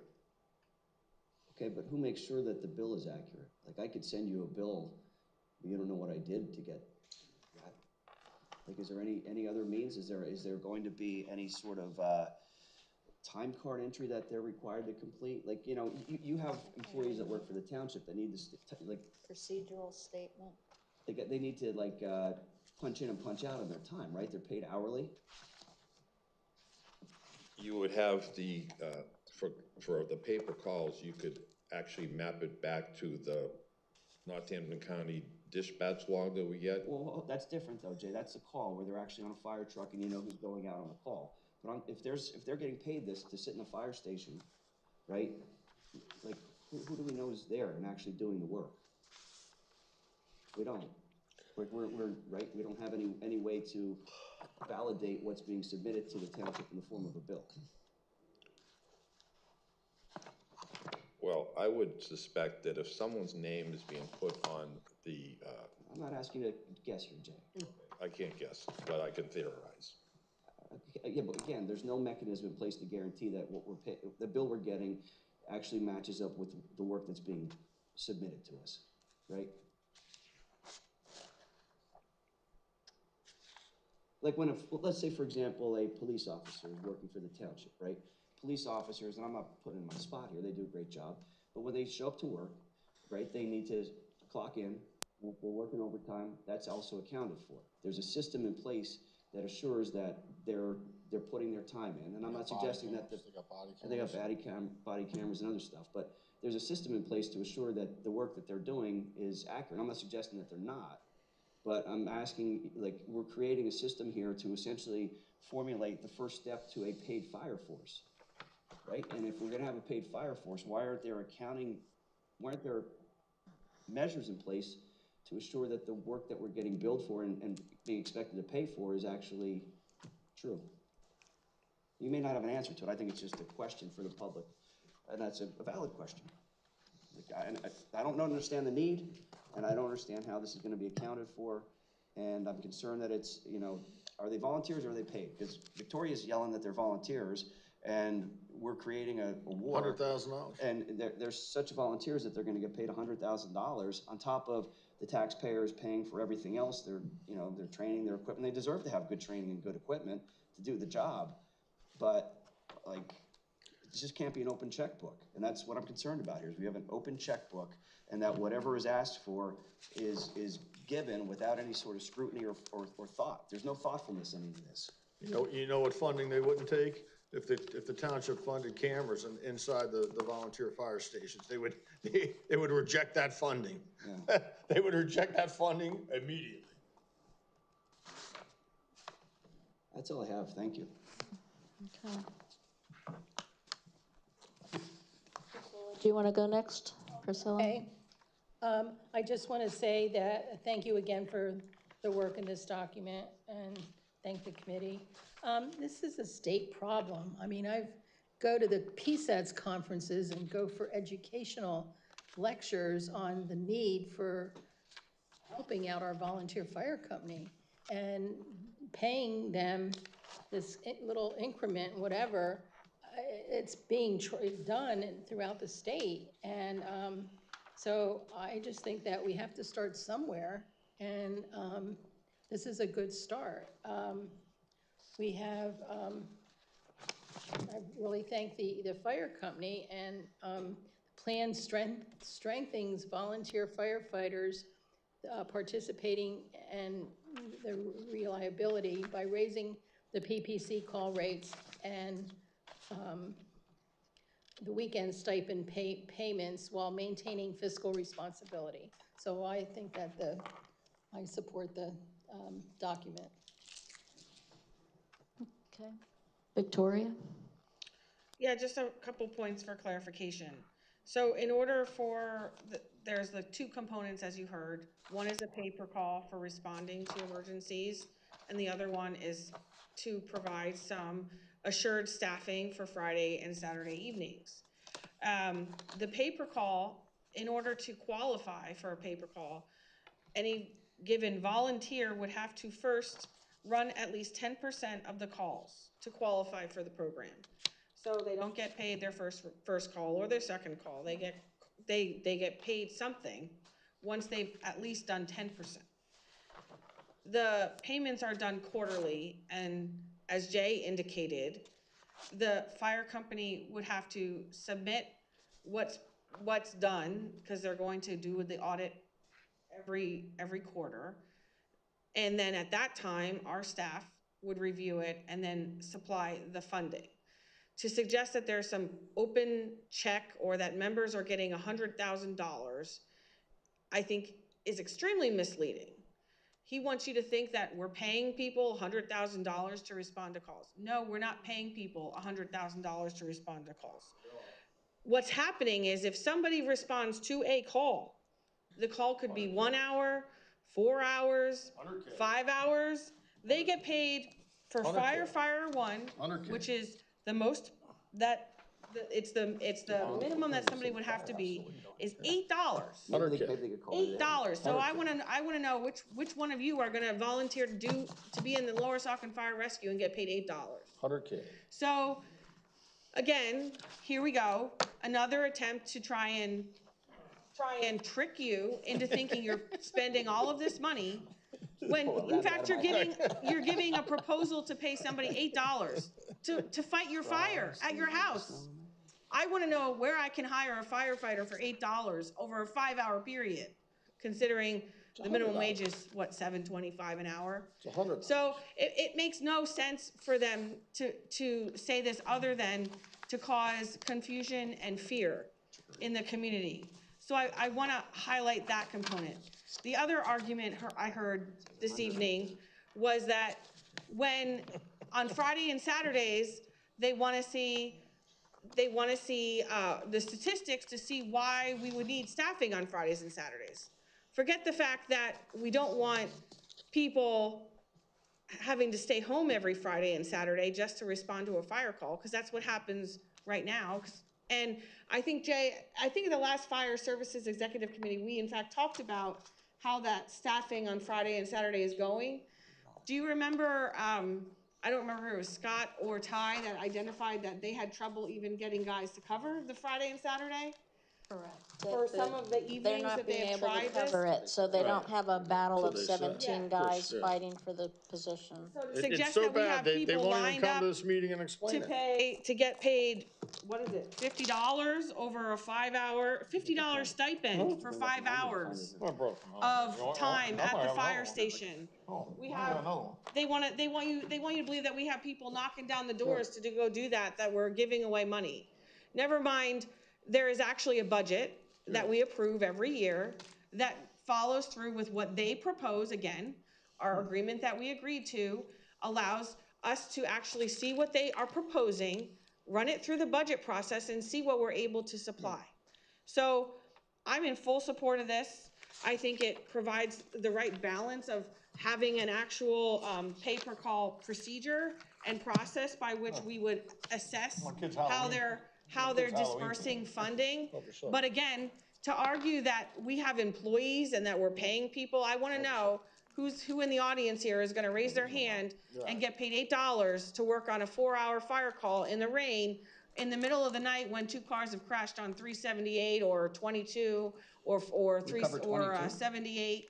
I want to know. Why are we covering When are you 22? guys going to volunteer for $8 an hour? I'm glad, Mr. Belan. We're gonna let them know. Okay, sit down. Okay, sit down. Do it in a fire station. There's a volunteer right public there. Thank comment. you, Mr. Bland. You're so divisive, unbelievable. I volunteered 5 years on council. Bye.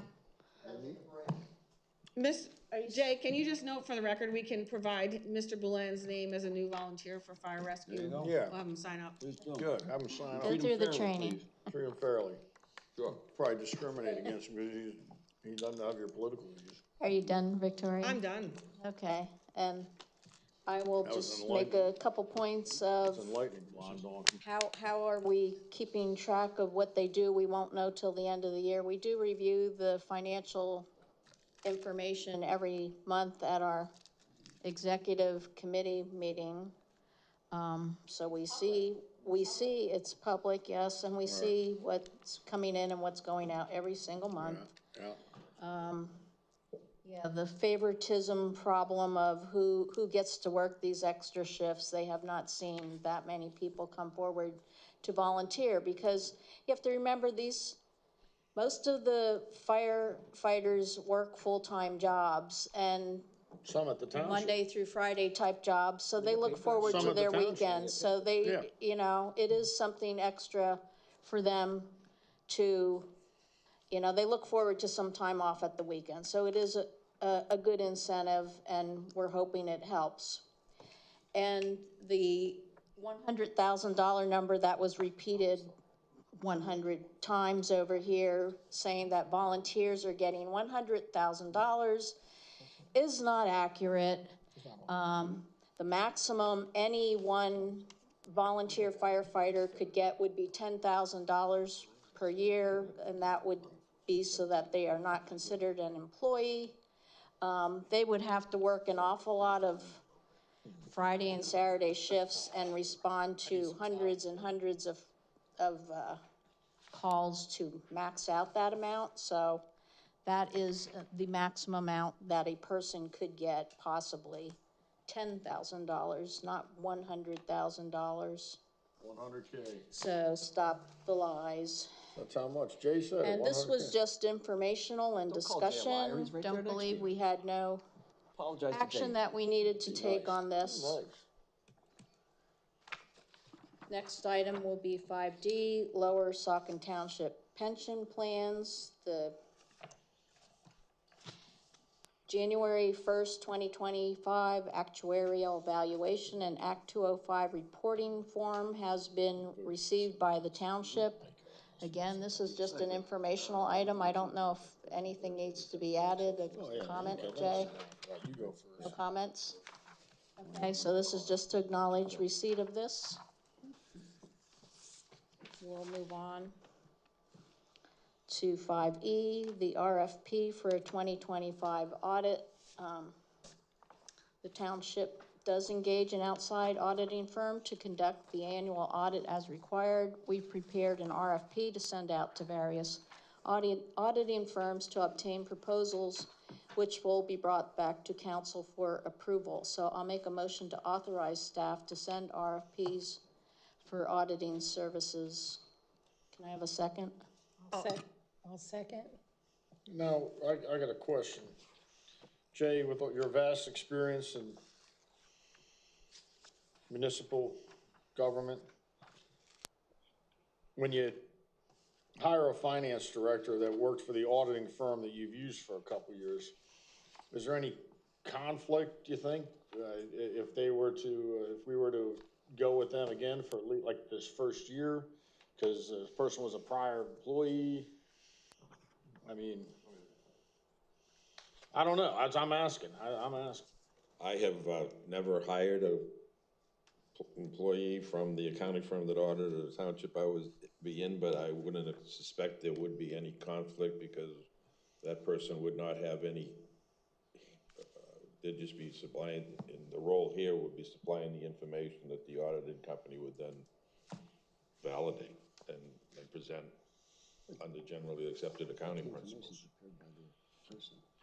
Yeah, no, I just, I'm not like judging anybody. I'm just saying, like a lot of places do have those types of things. Like, I'm pretty sure my wife is a CPA, and I'm pretty sure when she went in-house or to a firm, like you couldn't work on your previous, if it was a previous client and you worked for them, like, you know,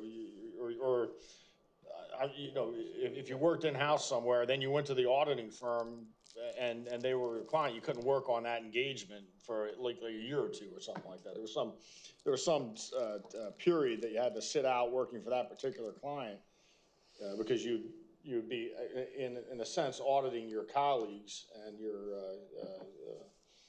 so. All right, if you don't see a problem with it, I don't see a problem with it. I just want to make sure we're not violating any type of. Wait, we're asking for this is for our auditor. RFP for audits. Yeah, right. Right. And what Tom is questioning is, let's say the RFP comes back and our current finance director's former employer offers the best proposal. Is there a conflict to retaining that firm because of her relationship with that firm? Is that fair? Yeah, I think that's the question, but the answer is there wouldn't be because she's not an employee of that firm, so therefore it's independent. However, just to be clear, what the request is to actually go out to other places rather than her current employer. That's right. Former employer, I apologize, former employer. And others. And others. Yes. To see. Yes. Yeah, so we'll see. Tom's just being proactive. We'll see. I'm being proactive because one, these three would never think of something like that. They're not smart enough. And the two clowns replacing us either. And so the RFP is probably going to come in next year. And I just wanted to make sure that we're not violating any conflicts rules. Thank you. That was all. If I may go, I think this is a great idea to have an annual audit. I hope we have more audits. I have great concerns about We the have audits direction. every year. It's every year. Excuse me? Nothing new. Right. Please finish. I'm not saying that. I think we should have more audits so that any malfeasance by anybody involved in the township is brought to light so that the township taxpayers are protected. So I'm fully in favor of an audit and many audits to make sure that there is no funny business that happens. You know, you just look across the Saucon Creek to Hellertown, and they've got all sorts of embezzlement issues all the time with the borough government. They have a secretary who won't be responsible for, resigned because she doesn't want to be responsible for processing payroll checks out of concerns of all the malfeasance that was taking place. Same thing with the Dewey Fire Company, embezzling money. So to suggest that it's like something foreign, it's not. And it's part of the greater Saucon Valley community that these people want to cozy up to. So who better to learn from than those who've gotten away with it for years? I'm not saying that that's going to happen. I hope for the taxpayers it doesn't happen. I won't be on council anymore to act as a watchdog for it. And I think we need to have an auditor who's very attuned to these issues to make sure there isn't any funny business taking place. I think that's the concern. There won't be any watchdogs. Yeah, with these three. yeah, well, 5 of them, right? Especially when you have the Okay, do we have any Blonde other donkey comments? laws. unelected people Priscilla? telling you what your budget's gonna Blonde be. donkey laws. Yes, I would like to say that I think it's an appropriate time to do this because of the changes with employees in the township, and I'm in favor of doing it and seeing what we get. So, good luck, Patty. Victoria? Just reminding people, aside from the smoke and mirrors by Mr. Bernonis, Mr. Carochi, claiming there's gonna be all of this nefarious stuff that happens, this is an RFP to get a new auditing firm Guilty or conscience. the current auditing firm, just depends on who responds. I didn't say that. But we've audited Wasn't me. ourselves every year, and we'll continue to audit ourselves every year, and we have to do that. So to suggest that this is something new, or oh my goodness, and then they say, oh, there's something gonna happen, and we're happy to support this, because this will protect you. So either we're doing something wrong or we're doing something right, but Well, that's not true. they're saying both in the same sentence. So I think beyond the smoke and mirrors, it's the right thing. Right. Okay, I have no additional comments. Can we have a roll call? Mr. Carochi? Yes. Ms. De Leon? Yes. Ms. Ray? Yes. Mr. Bononis? Yes. Ms. Uptoff Cordero? We're doing something right, folks. Yes. Motion passes 5-0. But we had to get that big explanation. 5F is for Resolution 69, 2025 for budget transfers. Before I explain a little, I will make the motion to approve Resolution 69, 2025 to authorizing the budget transfers as outlined by the Director of Finance. Do I have a second? I'll second. Okay. So this is, I'll just read what we have here. So during the current fiscal period, we have identified the need for adjustments to the approved 2025 budget. These identified transfers do not result in an increase to the overall approved budget for 2025. Can you say that one more time? Funds are being reallocated within existing appropriations to meet operational needs. These transfers are necessary to address unanticipated expenses, align resources with updated priorities, and maintain balanced departmental budgets. Normal budget transfers are done more than once per year, but due to the employee turnover in the township, all adjustments are being proposed at this time. So I will say, yeah, normally I think we see them maybe around April or May, some of them happen. And then towards the end of the year, I think Kathy would do something like this as well to even up the budget items. So this is not unusual, except for the fact that it's all being done at once because Patty just came in probably and started right at the time when we may have done our first round of transfers. So do we have other comments? No. I just have a couple questions on this. Jay, maybe you can answer this for Patty. So the manager compensation, there's a line item here, 01401-120 in the amount of $69,000. That's being funded through this adjustment. That's your pay, Jay? That's mine and Kathy's, Okay, for the year. correct. You're quite a bargain, Jay. I think you should have taken that $1 million that Tom I suggested. know, I don't understand. That was Priscilla, you didn't want to meet with Priscilla, said you could come visit him every day. Jesus Christ, that's what, Paid a lot more. we have $1 million for that. So then we got 01404-311, legal services, planning, zoning, $10,000. What's that for, Jay? Do you know? That was due to the number of stuff that went through planning and zoning and required legal expenses. So was that an expense that was paid to Mr. Gutsuzian, or was that an expense that was paid to Mr. Hoffman, who was the special counsel for employment matters, who was actually doing zoning matters? It's a combination of anyone that we used for planning and zoning, I believe. So included in that was the harassment of the Beethoven wall time that ultimately was withdrawn, correct? Yeah, I don't know, I to would be not define refiled. it as, Yeah. it was not harassment. Well, To be refiled. there were charges brought against him, and he retained counsel, and his counsel convinced the township that his position was wrong, and the township withdrew its violation notice, correct, Jay? I don't believe it was adjudicated that the township's position was wrong. Okay, but the township changed its position after incurring the cost of hiring outside counsel, special counsel, because Mr. Gutsuzian was conflicted out, right? So that was part of that expense. Correct. Okay. Is that also with regard to the Steel Club? With regard to the ongoing, I guess, is there litigation with the Steel Club, right? Where we haven't provided the requisite signatures to allow their project to go forward? Was that part of that $10,000 expense? It would not be. Not, okay, that's separate. That's just Mr. Gutsuzian, right? Is that right, Jay? All right, then we got 01410165, a pension administration fee, $28,000. What's that one, Jay? That one, I don't know. Okay. Patty, do you know what that is?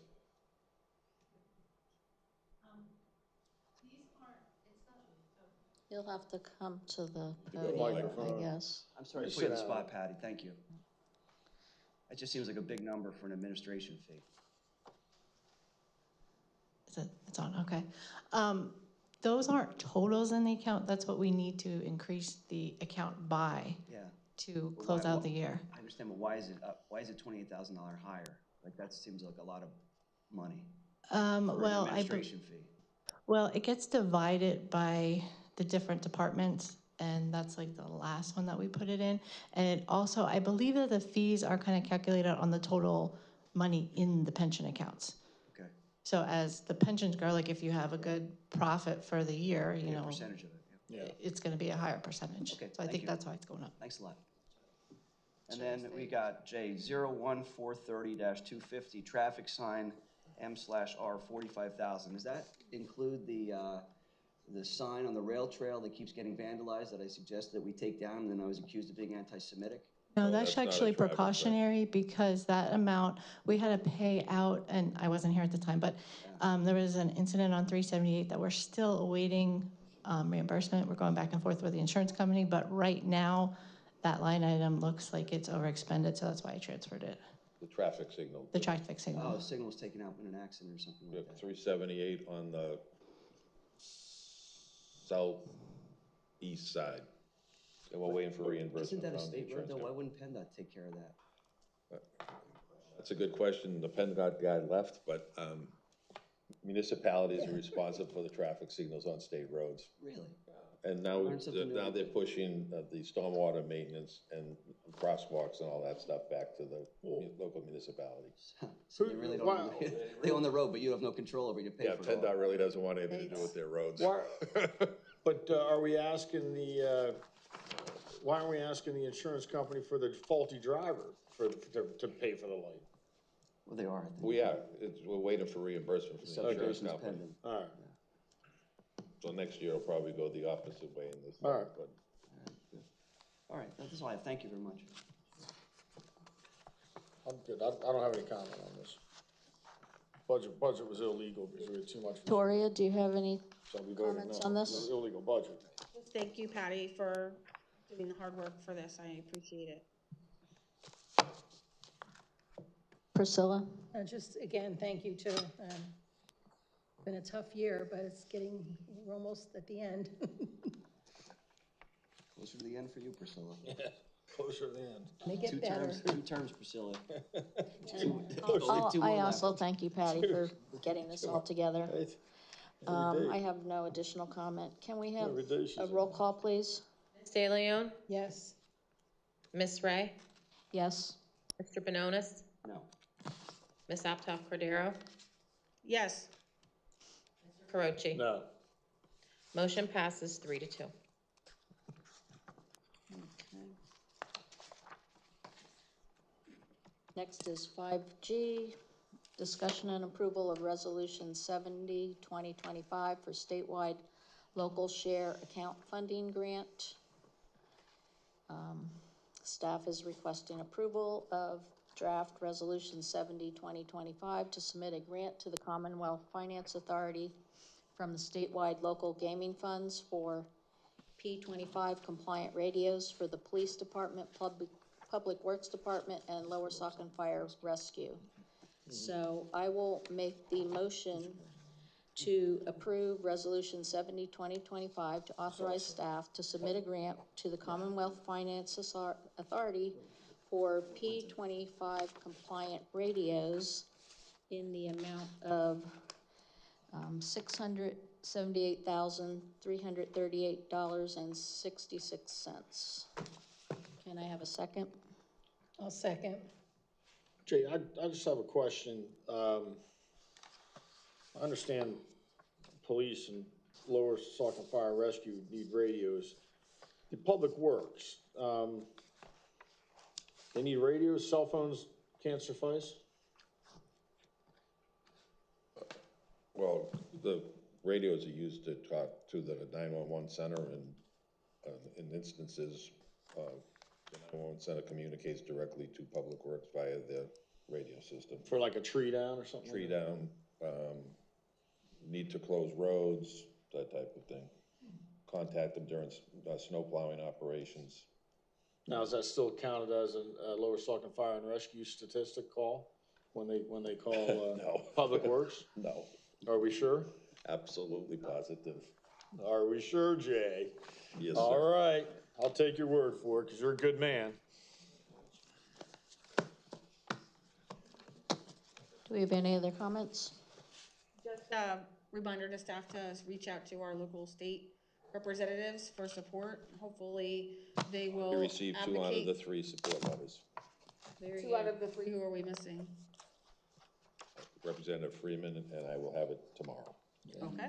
It's always slack, like the ball field, he didn't do anything for the ball field. Hair dryers, a radar. Right. He's out there with, Okay. put a hat on, a hairdryer. Priscilla, do you have any comments down there? He said a piece Nope, of- everything's been asked already. Trying to get people for speeding with a hairdryer. Okay, any other Whack job. comments on this? If not, I'll ask for a roll call. Ms. Ray? Yes. Mr. Benonis? Yes. Ms. Optoff Cordero? Yes. Mr. Carochi? Yes. Yes. Motion passes 5-0. Okay, next is 6A, approval of the November 5th, 2025 council minutes. I'll make the motion to approve the minutes. I guess. Okay. I got problems with these minutes.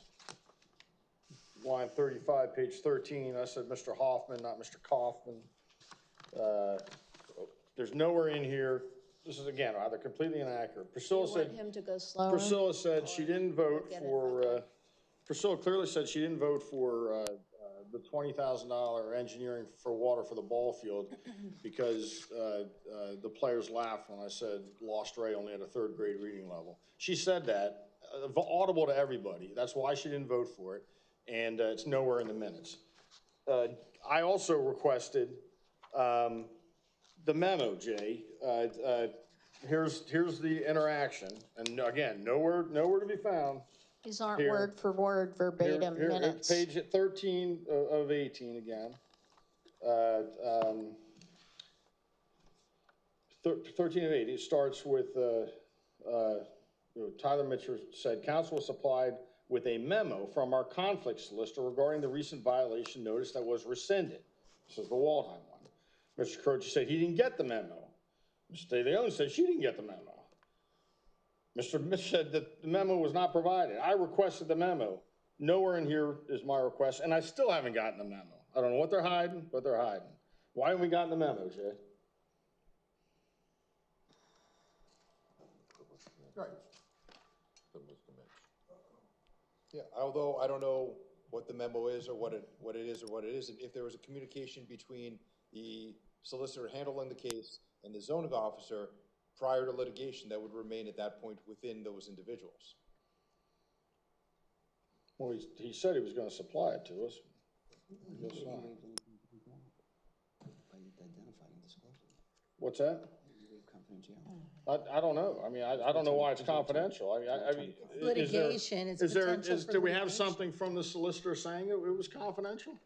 I don't know what it says or what it doesn't say. Either do I. That's why I'm asking for it. But the And I point is- asked for it. But the point is, if it has to deal with strategy or something else with regard to a legal theory with the zoning officer, that's where it would remain, at least at this point. But, I mean, I understand what you're saying, and if that's the fine, I guess I would like to, be briefed on that, Jay. I understand, Mr. Gutsuzian is not handling this matter, which is fine, but I'd like to be known why, if it's confidential, because Mr. Mitch clearly says, I mean, if the memo, council was supplied with a memo from our conflict solicitor regarding the recent violation notice that was rescinded. I said I didn't get the memo. Ms. De Leon said she didn't get the memo. So Mr. Mitch didn't think it was confidential because he thought we'd already gotten the memo. And we didn't get the memo. I'll check into it for you. I believe it was marked privileged and confidential. What's that? I mean, obviously, Mr. Mitch didn't view it as Right, confidential. but he that's thought what I'm he saying, disclosed right, it. right. He thought it was turned over to us. I mean, I'd like to, I don't know, that's odd. And then nowhere in here, and then magically, my request for the memo is not in the minutes. It's not verbatim minutes like So- you said. Well, it should So, be. yeah, right. It happens. That's your right. decision to cover things Right, up. so cover your rationale for not voting for the ball field engineering thing magically doesn't make the minutes. And then my request for a memo also magically doesn't make the minutes. Well, we And I'm don't, supposed to we vote for don't these write, minutes. we And I'm do not supposed to write vote the for these minutes. And We we're do supposed not to vote for create these the minutes. It's miraculous how what they want in the minutes is in the minutes. What we want in the minutes is not in the minutes. Again, we haven't had accurate minutes here. Mr. Bland will attest to it. Mr. Bland will attest to it. We haven't had accurate minutes for 2 years. For 2 years, we haven't had accurate minutes. Their meeting theory this. they want all of you to 2 minutes, believe is that 2 minutes. somehow They're hiding we're it, they here, cover it like up. They don't want revolving that meeting. door, don't want that micromanaging our meeting. staff and telling them what Yep. things to put in and what Yep, things they not to are. put in. They are. Know it's not true. That's why I wanted a We've sign-in said it sheet to over prove and that you over are. again. You refuse to have a that sign-in we've sheet. asked the staff, has the I staff, wanted a have sign-in I sheet to come show to that you you're and not told you doing what to it. put in You the voted minutes? against it. Stacey, Okay. have I come to you at any Sign in. time and if asked you nobody has what you're corrections putting in to the I made minutes, corrections. I made 3 corrections. Okay, well, you asked for an update. That's kind of not really a correction to make. No, We'll I asked get an for it in the update. meeting. I asked for the memo in the meeting. Okay, whatever you quickly said at the beginning, Tracy said she was capturing some correction, whatever it was. Yes, you did go. There's awfully Priscilla's quick. comments that aren't in there. There were my request for the memo that's not in there. And then the one I said Mr. Coffin is Mr. Hoffman. Yes, and she's Well, thank you got for that. catching that, Tom. You're welcome. I think that, again, the creation of the minutes is the purview of the staff. We don't micromanage our staff. Right. Our township code specifically dictates Do a right to that know. Let's do a right to know. None of them really have jobs. They're here all the time, micromanaging specifically the staff. dictates that the manager is in charge of staff and the day-to-day operations. We don't tell them who, And when, and where to show up and what to when do. we made And I them- want to make sure, Right. I want to make sure that this is on this Right. set of minutes. Stacy, Right. have I ever come to you Don't yell at or her. She's- come she's to, with respect. are you aware of me coming over there and telling you how to do your minutes? Treat her Have I with ever done that to you? respect. Okay. One of the few people Can you that just say it adored again? you. Because I'm not sure it made it over the laughs and Stop yelling attempts at her. to silence She's right the there. truth. So, no. thank you. Thank you. Thank you. But when we yell. made a motion Okay. for there to be a sign-in log for council members when they visit the office, they voted down. Yep. They voted down because they do micromanage. None of them really have jobs besides this. Not real jobs. Steve, or not Steve, Jay, do I micromanage you? Okay, we're gonna have a roll call. Thought. Yeah, that's why he wouldn't take the job for $1 million. Be quiet, having a roll call. He would take the job for $1 million because you leave him completely alone. Be quiet, Tom. We'll do an audit of all your emails to the manager. Go We're ahead. doing a roll call so we can. How many hours he spent on your. You leave him completely requests. alone. That's why he won't take the job. Mr. Benonis, No. Ms. Optoff Cordero, Yes. Mr. Carochi, No. Ms. They're De inactive. Leon, Yes. Ray. Yes. Motion passes 3-2. Oh, you guys are fun.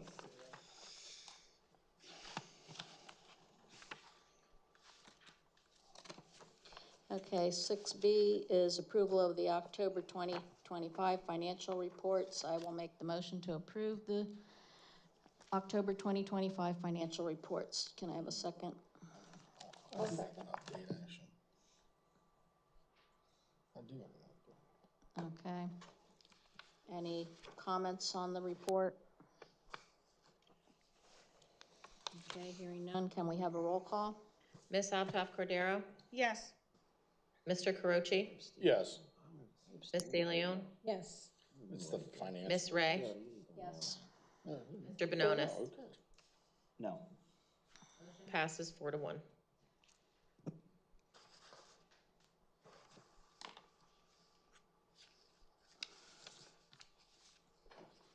Okay, and Council and staff reports, we'll start with Jay. Did she say me? No, Jay. Yours gets so old. The second to last component for the application for the portable radios was the resolution tonight, waiting for one more from a legislator.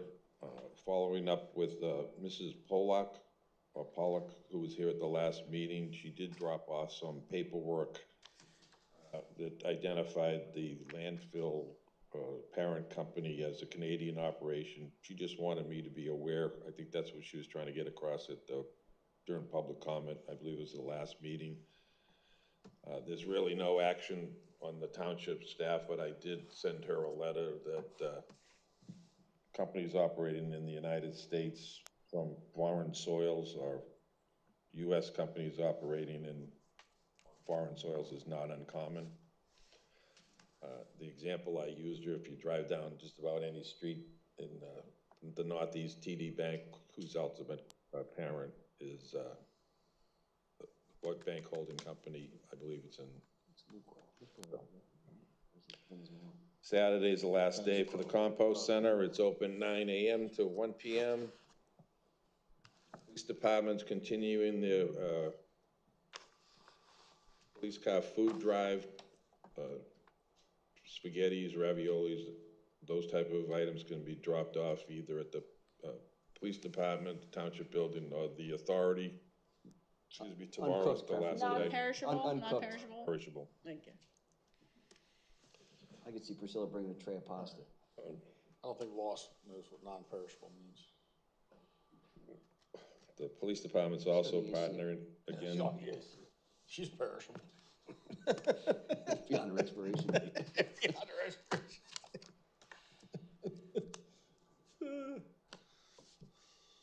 Police department, again, partnering with the Marine Corps for Toys for Tots. You can drop them off at the locations. They're the same as the food drive. That deadline's December 15th. Department's also continuing to accept donations for the No Shave November program. You can drop that off any day at the police department through November 30th, 9 to 4. And Emily's Hug Me Drive, which is accepting donations through December 15th. It's in the township lobby. It's her goal is 1,000 Squishmallows, and she will deliver them to Lehigh Valley Riley Children's Hospital at the end of her collection. And I wish everyone a happy Thanksgiving. Thank you. Jason, do you want to do your report? Sure, I'd love to, thank you. So I'll give a little shout out here to the Christ Lutheran Church in Hellertown. There was a social media post, ready to debate, discuss, and discover. Grab a drink and join us for Thirsty Thursday, where we unpack the topic everyone's talking about and a few they're afraid to. This month's theme, what is democratic socialism? Democratic socialism. So this is Pastor Phil Spahn's church, and he's going to be hosting an event on Thursday, November 20th from 7 to 8 p.m. at the Braveheart Highland Pub in Hellertown at the Lowlands Bar, 430 Main Street. So if you want to learn about democratic socialism that's going to be taking over your community, I would suggest that you go listen to what Pastor Phil Spahn says. And for those who may not remember, Pastor Phil Spahn tried to be a moderator for the dispute with the Hellertown Library, which failed. When Tom and I attended an event that Pastor Phil Spahn was hosting at Mayor Heinzelman's carriage house, where Victoria's husband screamed and ranted and raved and gave us the middle finger and yelled F-U-C-K-U. I'm not going to say it because there might be children tuning in, and would not allow Tom and I to explain to the public who was in attendance the offer that Lower Saucon Township had made to Hellertown to resolve all those disputes. He wanted to cover it up, apparently. And then subsequently, he insisted or pushed candidates for Lower Saucon Council, Republican candidates, to participate in a debate where he was going to be the moderator, despite having been a donor to the Democrats that he was going to be moderating. So now he's going, apparently, I guess it's him, or it's through his church, the Christ Lutheran Church, they're now going to be talking about democratic socialism to try to normalize you to what is going to be taking over your community. So if you're interested, show up and let them know what you think about democratic socialism, and continue to show up to council meetings and let them know what you think about democratic socialism, because starting on January 1st, you're going to have a Democratic majority here, so get ready for the socialism that you just witnessed through the budget process and the mismanagement of your tax dollars. All right? I think it's funny, but it's reality. They want to minimize it and just shut up and pay your taxes, right? They think it's funny. So there it is. What is democratic socialism? Thursday, November 20th, 7 to 8. Hope to see Pastor Phil there. So the Palmer Township, they got to renew their garbage contract. They're facing rising fees. Says they're going to be a rise in their fees because tipping and hauling fees are expected to drastically increase in the region. A study found that some, like Whitehall Township, pay $650 a year to have their trash hauled away. So I guess that will be coming to Lower Saucon soon if they have their way with closing the landfill, and our trash has to be hauled further away. Officer Hance, are the members of the police doing No Shave November? They are? That's good. You see, I'm participating as well. I'd like to thank the 3 Democratic ladies for also participating. I would like to thank Patty for her work on all of this budget stuff. We advertised the budget, Jay, and we'll have to pass it next meeting. Is that right? Or have the final vote next meeting? Correct. Okay. Thank you for all your hard work as well with the fire services memorandum of agreement. I guess it's an agreement. Contract. I guess it's a contract. But thank you all. Have a good evening. Priscilla? Yes. Since the last meeting, I attended the Saucon Valley Conservancy monthly meeting on November 10th. Coming up November 28th. What happened at that meeting? What happened? 5 to 8. She attended. She It's a monthly meeting, went over minutes and budget and, not budget, minutes and financial reports, and talked about the upcoming Heritage Day. Pretty much, that's pretty much it. So coming up on November 28th, Black Friday, from 5 to 8 at Dimmick Park, Hellertown, Lower Saucon Hellertown Chamber of Commerce is having a light-up night like they usually do at Dimmick Park, so everybody's welcome to attend. Tomorrow night on 11/20 at 6:30, there's going to be a meeting at the Heller Homestead to discuss how we can celebrate the 250th anniversary of the United States and the role of Michael Heller and the Revolutionary Soldiers. Michael Heller was the first person from the Saucon Valley to deliver provisions of food for George Washington during the horrible winter that they had. And that's well documented in several places. So if anybody's interested in helping to set up a program to be held most likely on Heritage Day, which is May, I don't remember the date, May, the weekend before. May 20th or May something. 20th? Some of the 17th, maybe. Yeah, I don't know, it's the weekend before Memorial Day. Please join us. And that's all I have, and happy Thanksgiving. Be safe, everybody. Thank you. Victoria? Yeah, first I want to thank our Public Works Department for doing a fabulous job recently with all of the winds. We've had a lot of downed trees all throughout, even as recently as today, I think on Lower Saucon Road. But also on the rail trail, we've had a number of trees down, and it's closed the trail a few times. You may have seen that, but it's because we want to make sure the trail is safe, and I just want to thank the Public Works for their diligence in getting out there and for getting rid of those trees so that the trail can be utilized again. Our next rail trail meeting is next week, so please come if you're interested in learning about what the rail trail is. I think it's one of the wonderful collaborations that we have in our community between Hellertown, Coopersburg, Upper Saucon Township, and Lower Saucon Township. And all 4 municipalities work together in maintaining that trail for everybody to use. And I know it's very popular, but shout out to our Public Works and Emergency Services for the response to all the emergencies recently with the weather. I had a Water Authority meeting yesterday, which went well.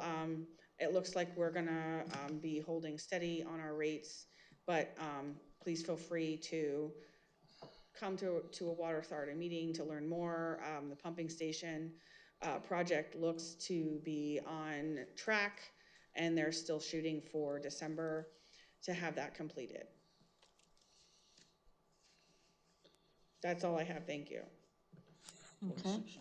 26 years. And so for my report, I'll say I attended the EAC meeting on the 11th this month, and I'm not sure if I had reported from the prior month the results of our e-cycling.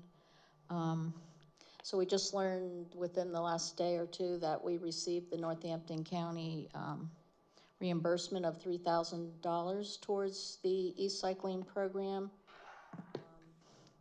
We had collected 3,919 pounds of electronics from residents, and there was an additional 85 pounds that the Public Works had from various items that they pick up along the roads when they're doing their work. And that was a total of 52 cars bringing in these items. 4 of us carpooled and attended a conference on 15th, this past Saturday, down in Malvern at the Penn State campus. Got a lot of good ideas that we hope to discuss and work on in the upcoming year. Who were the 4? Such as I don't think I need to explain who carpooled together. Was it a quorum? Was it a quorum? Was it another secret meeting of the quorum? There was no quorum. Well, then who was there? On the 12th, I attended or took a webinar on DEP's Recycling Technical Assistance Program, where they provide 50 hours of assistance to help you work on any number of programs that you might want to have, such as different recycling programs, waste diversion programs, or ordinance updates. So I would like to see us take advantage of things like that. I also attended yesterday a webinar on grant funding to help identify different grant opportunities to meet the needs, and also how you can use the different GIS data layers to help with your applications. I think we can do a lot more on grant applications. Stop being so rude and talking over me. I did not talk over you. I'm hoping you get some help with it. I'm suggesting you get some help so it's done right. So I would like to see the township hopefully work more on some grants. I know there's a lot of them out there. And that's all I have for my report. Steve, do you have anything? I do not. To update? Okay, we have no engineer. Public comment, if you can line up to give your public comment at the podium. Better hurry. Do our closes quickly here.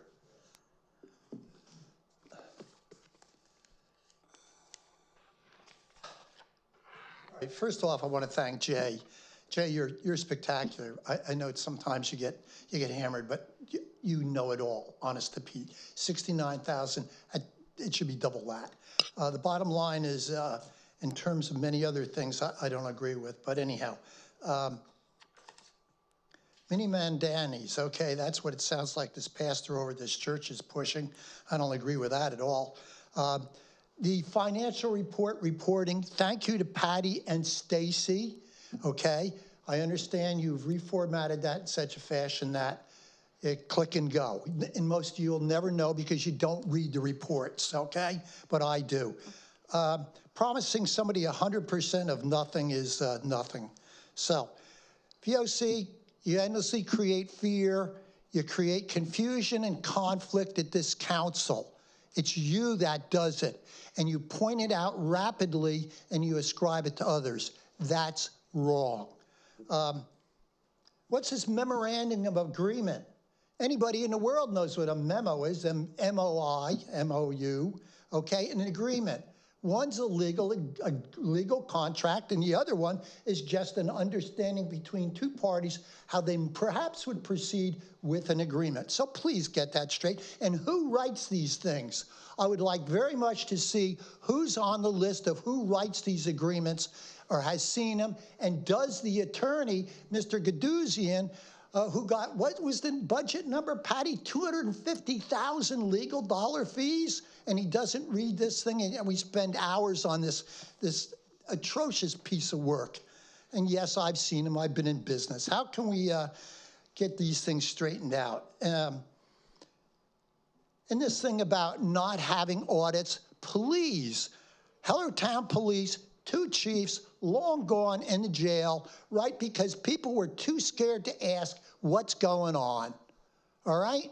Hundreds of thousands of dollars down the drain, and we want to be buddies with them. And certain people, well, the Democrats on this council do not want to have this kind of checks and balances, okay? And yes, there was many others, okay? In terms of these PSAT and Malvern conferences, how about you do written reports on them so we can maybe learn what really happened? I would like to see that instead of some goofball holding up a sign over here, which is just rude, divisive, nasty, and you continue to do it because you're too old to learn anything new. All right. I think that's enough smoking. That's it. And I know none of it will get done because you don't agree with anybody but yourselves. And you'll have a wonderful time.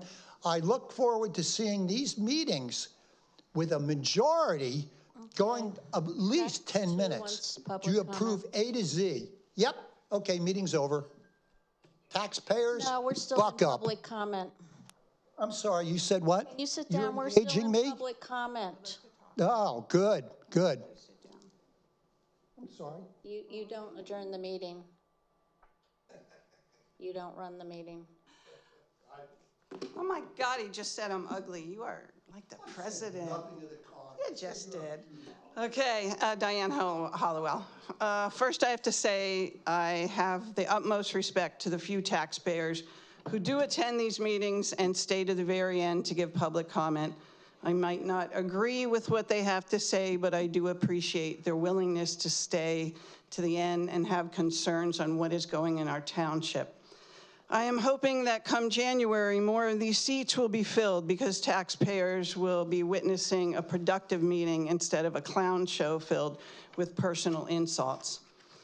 And I do have to call out the hypocrisy of the last meeting. Someone was offended by what one of our new male council members posted on their personal social media.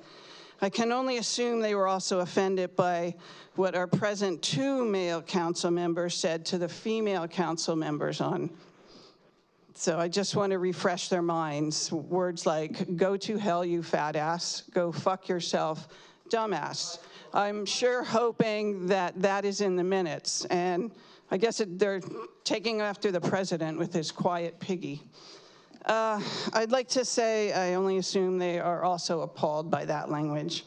And again, thank you, Priscilla, for the color card indicating how much time I've left to speak. Much appreciated. And just a clarification, I asked at last meeting, there was someone who keeps asking about Virginia. Did anybody find out who Virginia is? No, we don't know. And for anybody who does come and speak, you are given the 3 minutes. It used to be 5 after every item, but as life goes, it only takes one person to ruin it for everyone. I think it might be the same person who thinks that Virginia is on the board, but I am happy that he will be a volunteer firefighter. So thank you for that. Anybody else, if you could come up?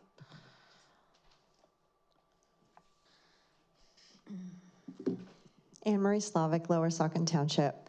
I don't want to spend 1 second rebutting anything she said, but I will say that, yes, I was offended by what I saw on Facebook about Charlie Kirk, not about what goes on in this council meeting. So, talking about volunteers in the fire company, yes, we do appreciate the volunteers, we love the volunteers, and we appreciate what they do. However, since it's a nonprofit, as was spoken, they are in charge of very large amounts of assets. These equipment, the vehicles, and all the other equipment, millions of dollars of assets, you put them in charge of it. You put their names on it, not the township names on it. So you can call them volunteers because they are, but now they have access to very large amounts of money and assets. So I don't know about that. One of the things I want to say is all of the way that you talk about how the other people on council have a problem with the volunteers. They don't have a problem with the volunteers, but volunteers actually provide free services. That's what volunteerism is, Laura Ray. They volunteer and they don't get paid. And actually, people in the past did that without any problems, without any complaints, without any questioning and asking for money, because that's what volunteers do. Volunteers are in every organization, and they have love and they have passion for the thing that they're doing, and that's why they do it. It's been done in the past, but with the newer generation, it seems like you can't pay them to come to work. And I'm sure that if you read an HR handbook, you'll find that out. It's very difficult to get these young people to work, so it's a thing. I don't know. But, you know, if the government pays them to stay at home, that's what happens. And that seems to be the policy that's been in place since COVID. So we do have an issue. I'm praying that the younger generation, like this gentleman that was in here, who are in school now, see the world differently. And they might want to give to the community instead of take all the time. And yes, they do it when they have a full-time job. One of the things I wanted to say to Victoria is fear, anger, pitting one group against each other, you do it best. You do it best about the landfill. I've never seen it. You've got our township in the middle of a lawsuit.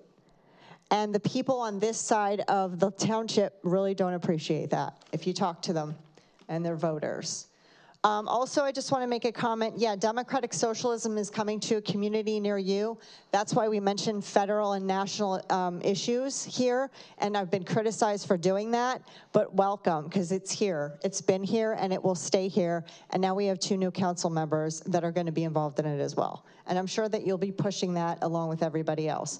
I'm sad to see that the church is talking about it. They should actually be talking about prosperity and capitalism instead, because that raises people up. Socialism brings people down and puts people in poverty. We'll be talking about more about that next year. Thanks. Do we have anybody else? Seeing none, I am going to move to adjourn the meeting. The time is 9:10.